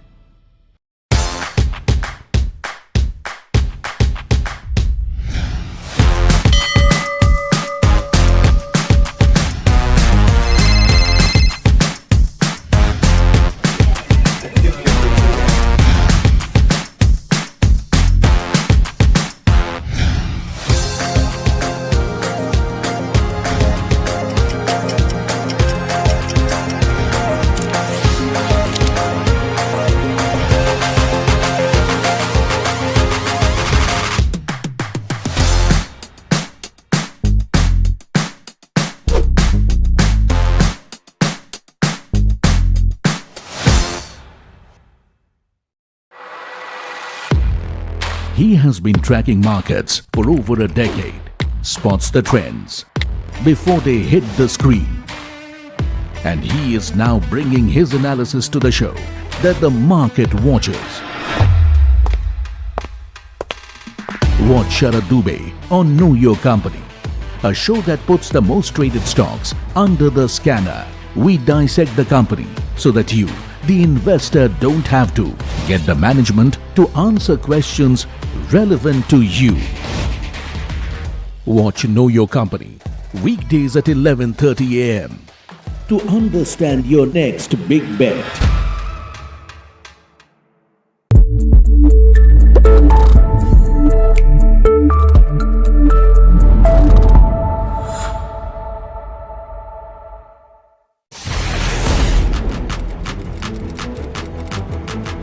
When the headlines move fast, perspective matters. On Editor's Cut, our editors come together with experts to distill the week's information blitz into clear perspective. Down the stories shaping the world, from markets and the economy to global conflicts and what lies ahead. This is where experience meets insight.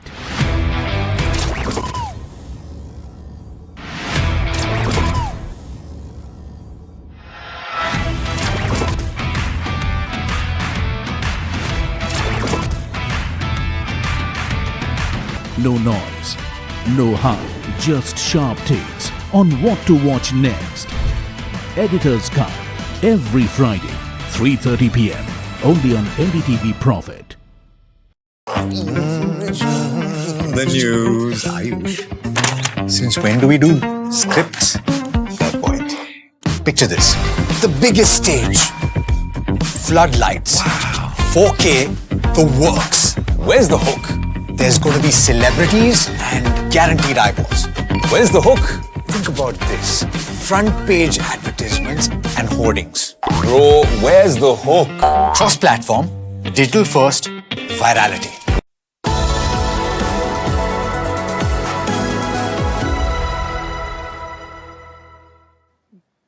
Well, welcome back to NDTV Profit. Now, we are in Greater Noida, and to get some more perspective about the IT industry, we're now being joined by none other than Sudhir Singh.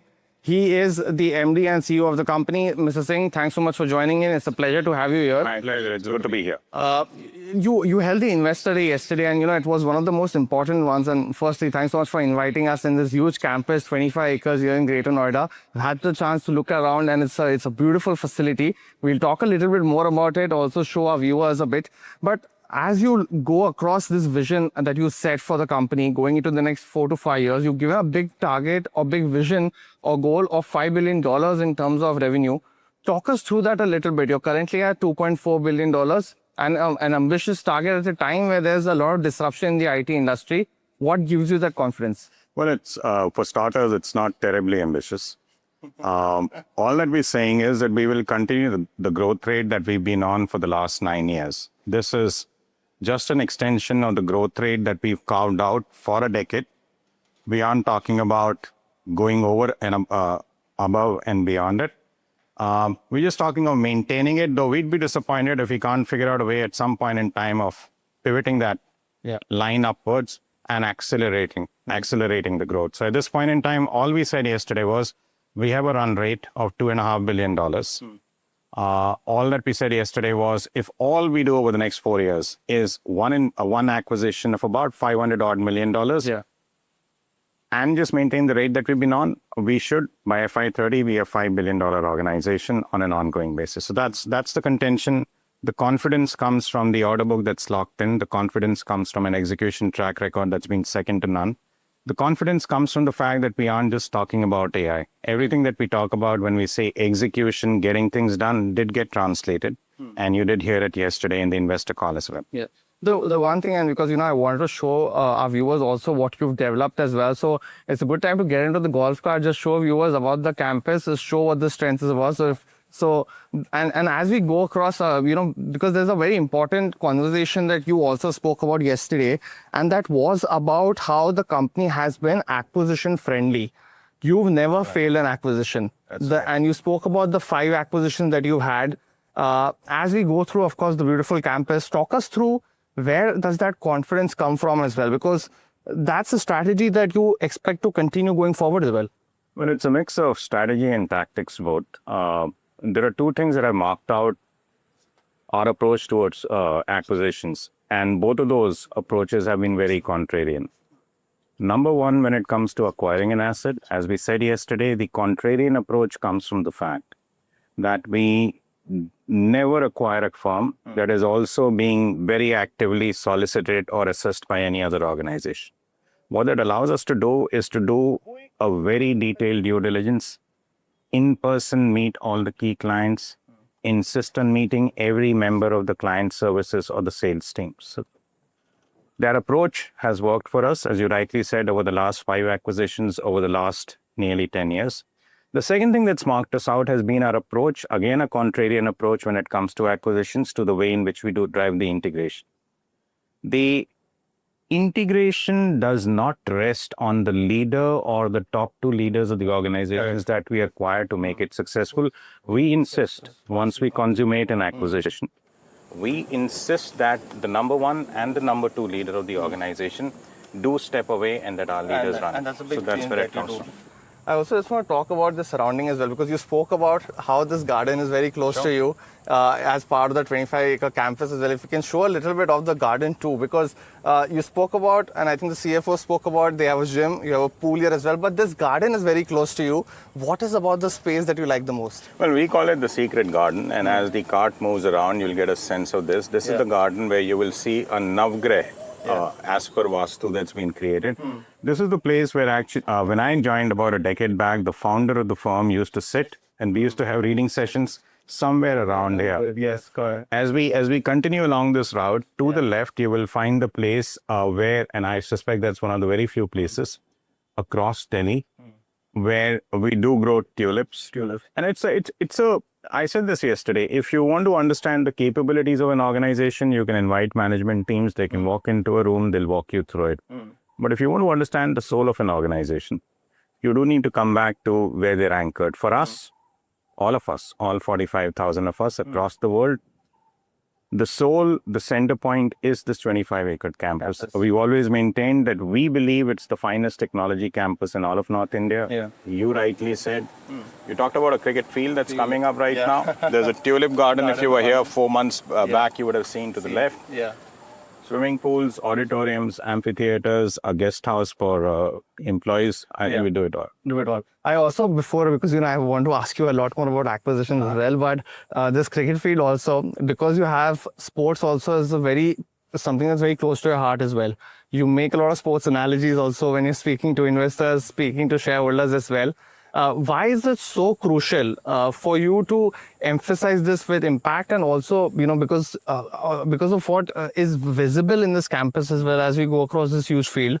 What is that expectation, those learnings from sports that you want to apply in business then that employees can be helped with? I think there are a few things that you're right. I use sporting analogies. I use analogies from the army because that's where my father used to work. And we fundamentally talk about what makes us different. We say it's execution. And we always say that execution is the simple art of getting things done. It is not the intricate art of coming back with excuses around why you could not get things done. Yeah. It's the goal that matters, and I think sports teaches you that, right? At the end of the day, if you had a fantastic cricket match and if you've lost, there's no point sitting around and commending each other on a loss. So a lot of it comes from that, and a lot of it also comes, as you would have seen yesterday, from the initiative that we've started, which is public libraries, which again is unique to us. The thing about acquisitions, and as you highlighted that, on day one, you have that change, and it's not just the previous organization that continues as a change, but you have been successful in that. You've also guided that you want to do one more. Is there any space that you're looking at right now? Because you've spoken about healthcare as a vertical that you want to grow. But is there any space, or is there a particular acquisition that you're looking at, or is it that there's an acquisition in the near term, but you don't have a particular asset in mind right now? We don't have any asset that's cooking. We don't have any irons in the fire at this point in time. And we're honestly, given the very significant organic growth that we see ahead of us, not really desperate or hungry for an acquisition. Also, to the first part of your question, there are no white spaces that we believe that are left. Healthcare for us is growing well. It's almost $175 million business. Yeah.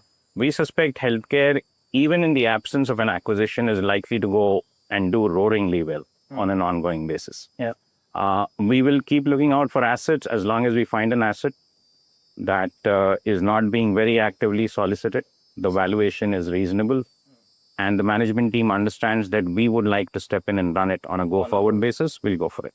Let's also step out, because I want to show around the campus a little bit as well, because the other aspect that has been with you is the fact that, about how AI has completely reimagined the process for you. That's right. The engineering has completely been transformed by the company. You're saying that it is now a very different way that you look at when you're approaching a particular project, because AI has reimagined that.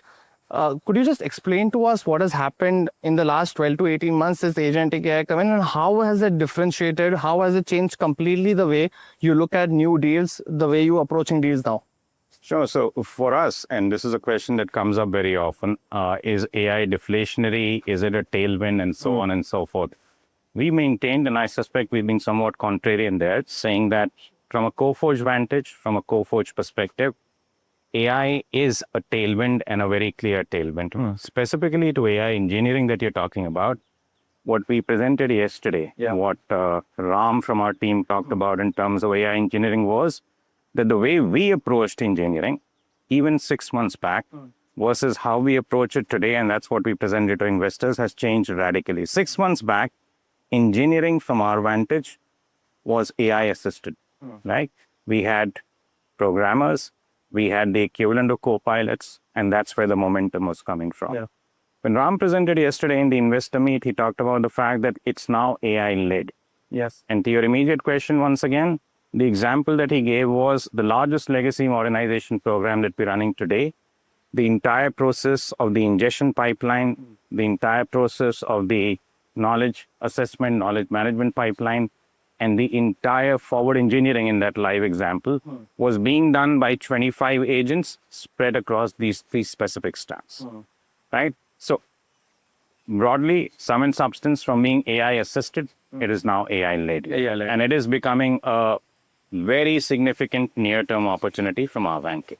I also do want to talk about, travel as a big vertical, right? Because you are getting almost 25% of your revenue from both travel as well as the transportation segment as well. Now, this segment actually got impacted quite a bit because of the war. But you have been maintaining that this is actually made you a stronger version of yourself, because the way you have approached these deals, because you have context. I think that was the major word used by Erica yesterday, who has the vertical also. So how are you looking at this vertical in the near to medium term? Because do you feel that there's a lot of emphasis on that big vertical that you want to de-risk a little bit, or do you want to use that as a strength and move forward? Oh no, we feel extremely bullish about it, and we feel very bullish about it because anything that could have gone wrong with the travel industry over the last 12 months has gone wrong, and yet we continue to do very well, right? If you look at the travel industry, there's been massive amount of disruptions. If you look at the travel industry, there's been significant amount of cost pressure with the cost of fuel having gone down. And yet Coforge has continued to do extremely well. And the reason for that is threefold as we see it. One, there's a long-term secular tailwind because airports are getting fundamentally reimagined as retail malls, right? So what used to be a physical space is increasingly becoming, yes, a physical space, but also a space through which you can generate more revenues with the injection of technology. The second is the significant amount of work that's been done around personalization using AI. And that's all being dictated by the one order, one offer framework that IATA has come up with and we presented yesterday. It's all being underlaid by the NDC standards that have been created for the organization. And the third big thing that's really started bubbling up over the last 12 months, in addition to these two, and which is why travel has been so resilient and we feel so confident about it, is the larger push post the advent of agentic AI, where the customer increasingly for hotels, for airports, for airlines is a machine, right? It used to be an individual, but now the travel booking, the search bars are disappearing. Travel bookings are being done by agents. Agents are talking to agents. And the expansion that's happened, especially on the tech side, because of that third change, again, has been significant. So travel is not an area we want to de-risk. Travel is an area that we think is going to be an area of sustained, robust, and long-term growth.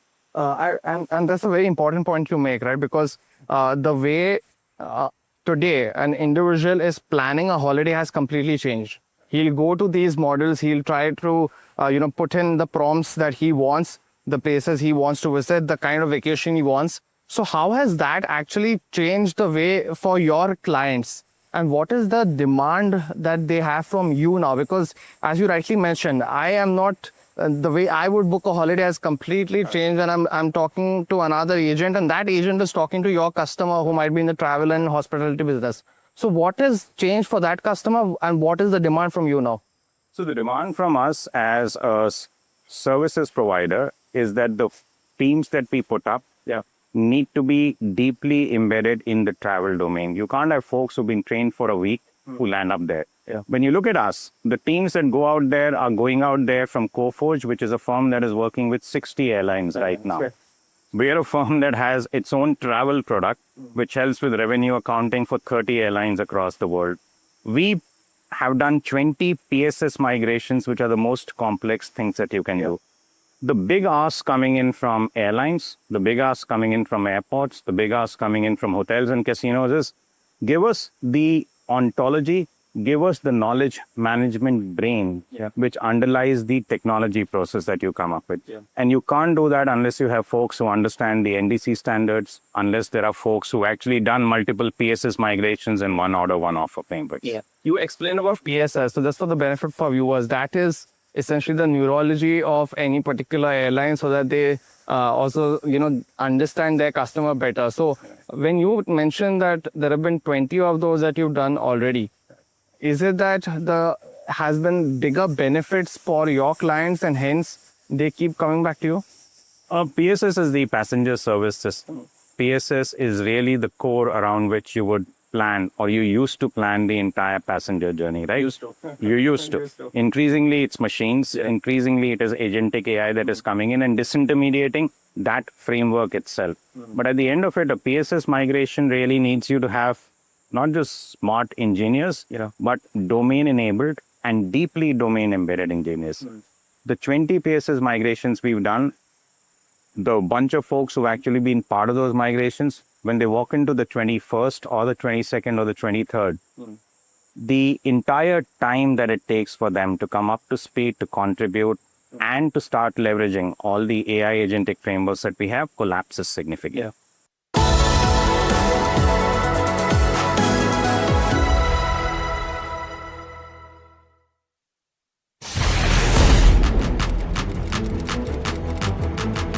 When the headlines move fast, perspective matters. On Editor's Cut, our editors come together with experts to distill the week's information plates into clear perspective. Down the stories shaping the world, from markets and the economy to global conflicts and what lies ahead. This is where experience meets insight.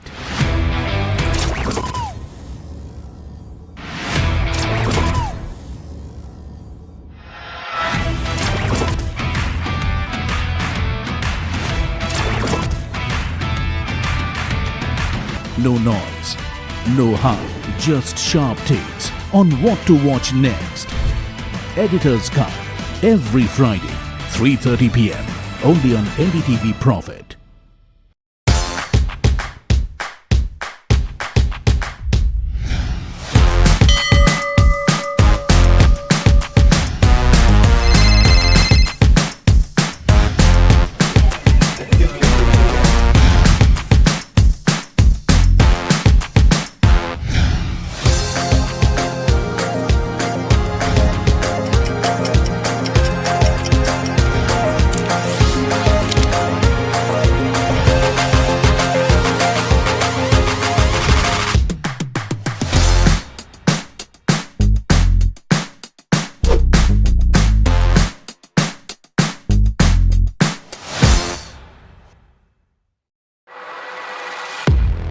He has been tracking markets for over a decade, spots the trends before they hit the screen. And he is now bringing his analysis to the show that the market watches. Watch Sharad Dubey on Know Your Company, a show that puts the most traded stocks under the scanner. We dissect the company so that you, the investor, don't have to. Get the management to answer questions relevant to you. Watch Know Your Company weekdays at 11:30 a.m. to understand your next big bet.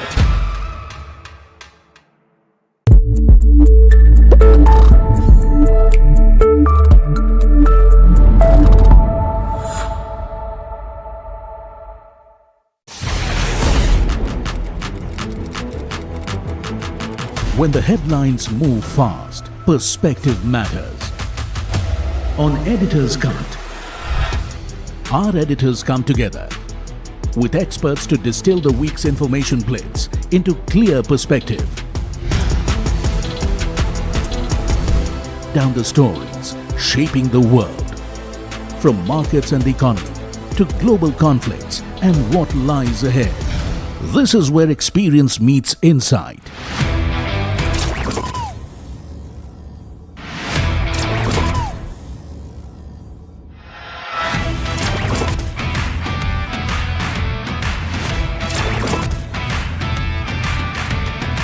No noise, no hype, just sharp takes on what to watch next. Editor's Cut, every Friday, 3:30 p.m. only on NDTV Profit.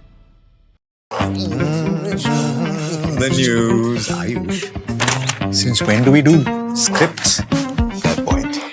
Picture this. The biggest stage. Floodlights. Wow. 4K, the works. Where's the hook? There's going to be celebrities and guaranteed eyeballs. Where's the hook? Think about this. Front page advertisements and hoardings. Bro, where's the hook? Cross-platform, digital-first, virality. Without a hook, no way. The message is clear. It's 2026. You gotta be real in a world of reels. You gotta be original in a world where everything seems generated. That's it. That's what we're looking for. The best campaigns, The hottest trends. the smartest brand moves on our new show. But wait, what do we call it? The Hook.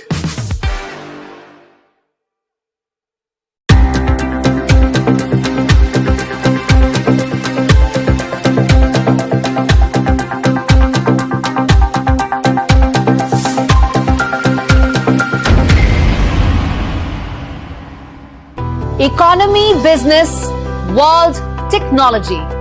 Noise filtered, numbers decoded.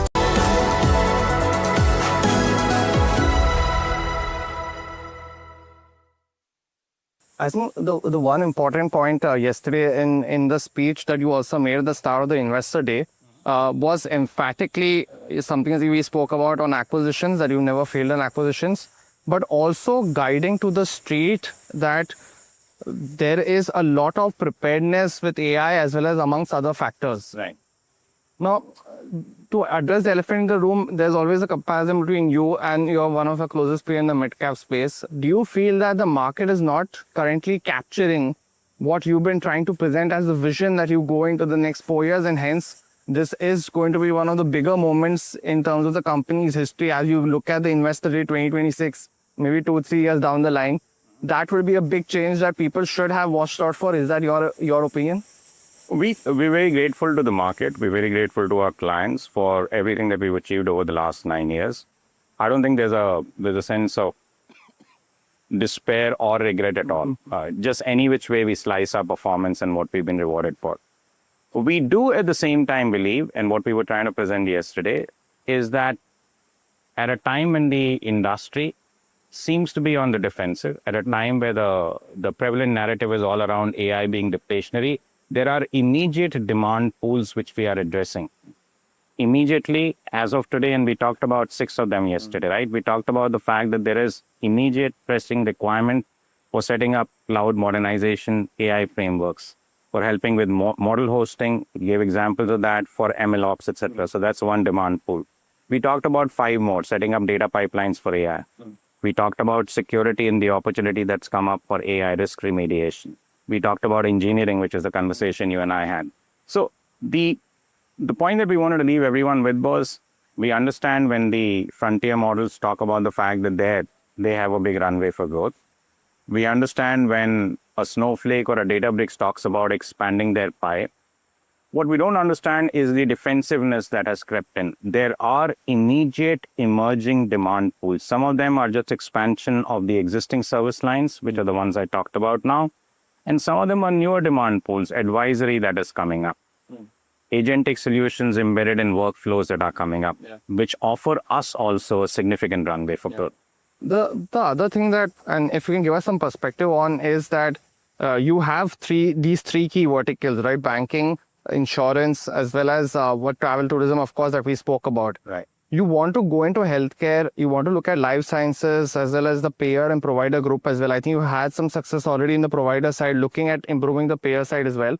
My question to you then, if you are newer to a vertical, that's right, how are you looking to capture that? And has AI actually made it a little more, not easier, but that advantage at this point of time to enter and break even? And the next question also, because you are a bigger player in the travel tourism space. So how easy it is for some other IT company, IT service company to come in and have that context, as you mentioned? So there's nothing that stops anyone, irrespective of scale, from getting into an area. We've always believed, and we've said this for 9 years, that for a tech services provider to be a true business solution creator, the industry expertise is an absolute prerequisite. When we approach healthcare, as we're approaching, hopefully at some point in time, the high-tech space, the approach hasn't changed from everything that we've learned from and delivered in the past. I mean, if I take you back, when we started with insurance, we didn't start with all of insurance. We just focused on specialty insurance. When we started with travel, we didn't start with all of travel. We just focused on airlines and airports. That's it. The approach with healthcare has been very similar. We are focused on payers. We are focused on life sciences. We have built already a pool of what we believe is an exceptional industry SME pool that understands the processes L1 to L5. And the approach from here on is just going to be making sure that we take emerging technologies and we start creating solutions at the intersect of those processes and the technology. So not a different approach, the same approach. It's an approach that's worked for us. It's been tested in the past. Well, Mr. Singh, thank you so much for joining us today. It's been an absolute pleasure to be here over the last day and a half. There's so much that about the company that you learn once you get to the ground as well, but about you as well. I know you mentioned about yourself and then you put us again into the answer. But I do thank you for your time today right here on NDTV Profit. We wish you the best and always look forward to our next conversation. It's been a pleasure. Please do visit us again. Well, most certainly, sir. Thank you so much. Thank you. Thanks a lot.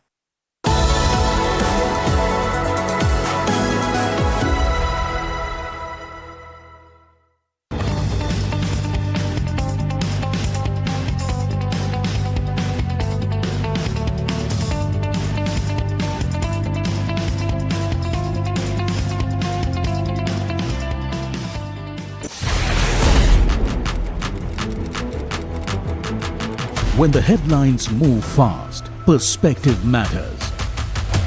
On Editor's Cut, our editors come together with experts to distill the week's information blitz into clear perspective.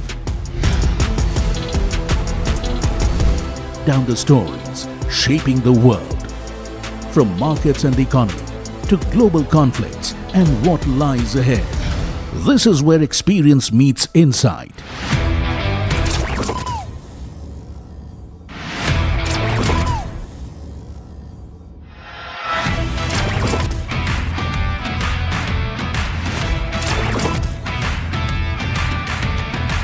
No noise, no hype, just sharp takes on what to watch next. Editor's Cut, every Friday, 3:30 p.m. only on NDTV Profit.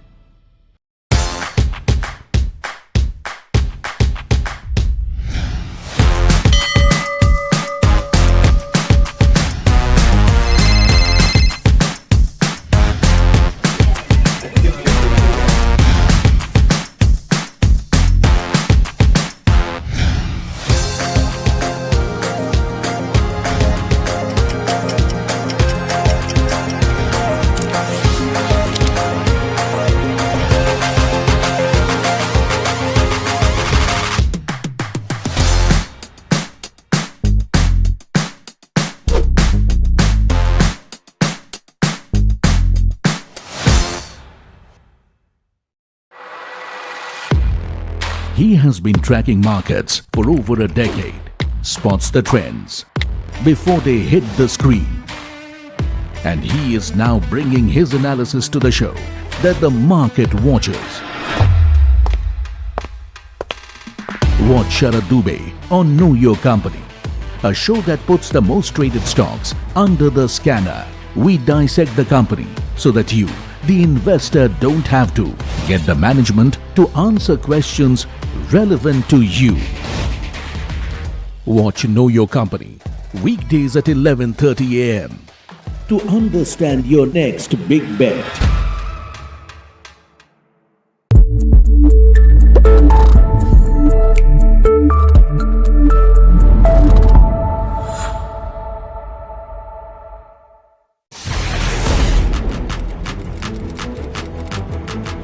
When the headlines move fast, perspective matters. On Editor's Cut, our editors come together with experts to distill the week's information blitz into clear perspective. Down the stories shaping the world, from markets and the economy to global conflicts and what lies ahead. This is where experience meets insight.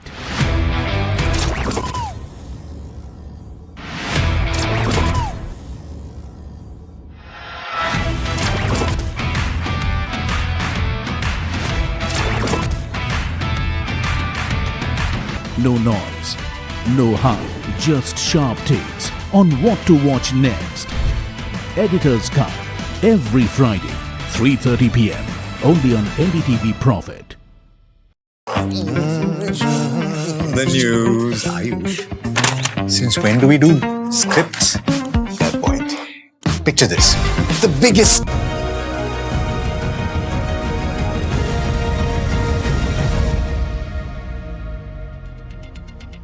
Good evening. Welcome to our special show, Deals and Diplomacy at the G7, here on NDTV Profit. I'm Vikram Oza. Now, while the spotlight is on the G7 summit in Evian in France, tonight that focus is firmly on the all-important meeting that is about to take place between Prime Minister Narendra Modi and American President Donald Trump. Yes, that meeting is happening at a moment when economics and geopolitics are becoming increasingly inseparable. So now the two leaders are meeting. There are expectations that are rising around the first tranche of that long-awaited India-US trade deal. Remember, the timing is quite crucial. In a first, the US Trade Representative, Jameson Greer, he's heading to India. This is going to happen on the 23rd of June. And he's going to give what is being touted as the final touch to the trade deal between India and the United States. This is important. It's the first instance when the US trade chief is expected to visit India since the negotiations for a trade deal actually began. This happened in February last year. So now the Modi-Trump meeting is an important one. It is taking place just ahead of that arrival, but it is also a difficult one because the questions still stand over tariffs, especially after Section 301 of American law, which has really put a spanner in the works. There are issues around market access, around strategic alignment, and those are the issues that need to be ironed out. But the economic backdrop is as significant as the diplomatic one. Remember, the deaths of Indian sailors during the Hormuz crisis is fresh. There is, after all, only a fragile Iran peace deal as well that we are talking about, and that has just about eased fears over global oil supplies. And this even as it exposes new regional fault lines in the Middle East. As we know, Israel is not happy with the peace deal, and Netanyahu is refusing to be bound by it. So, in fact, the G7 summit revealing how dramatically global power equations are shifting as Trump is recalibrating America's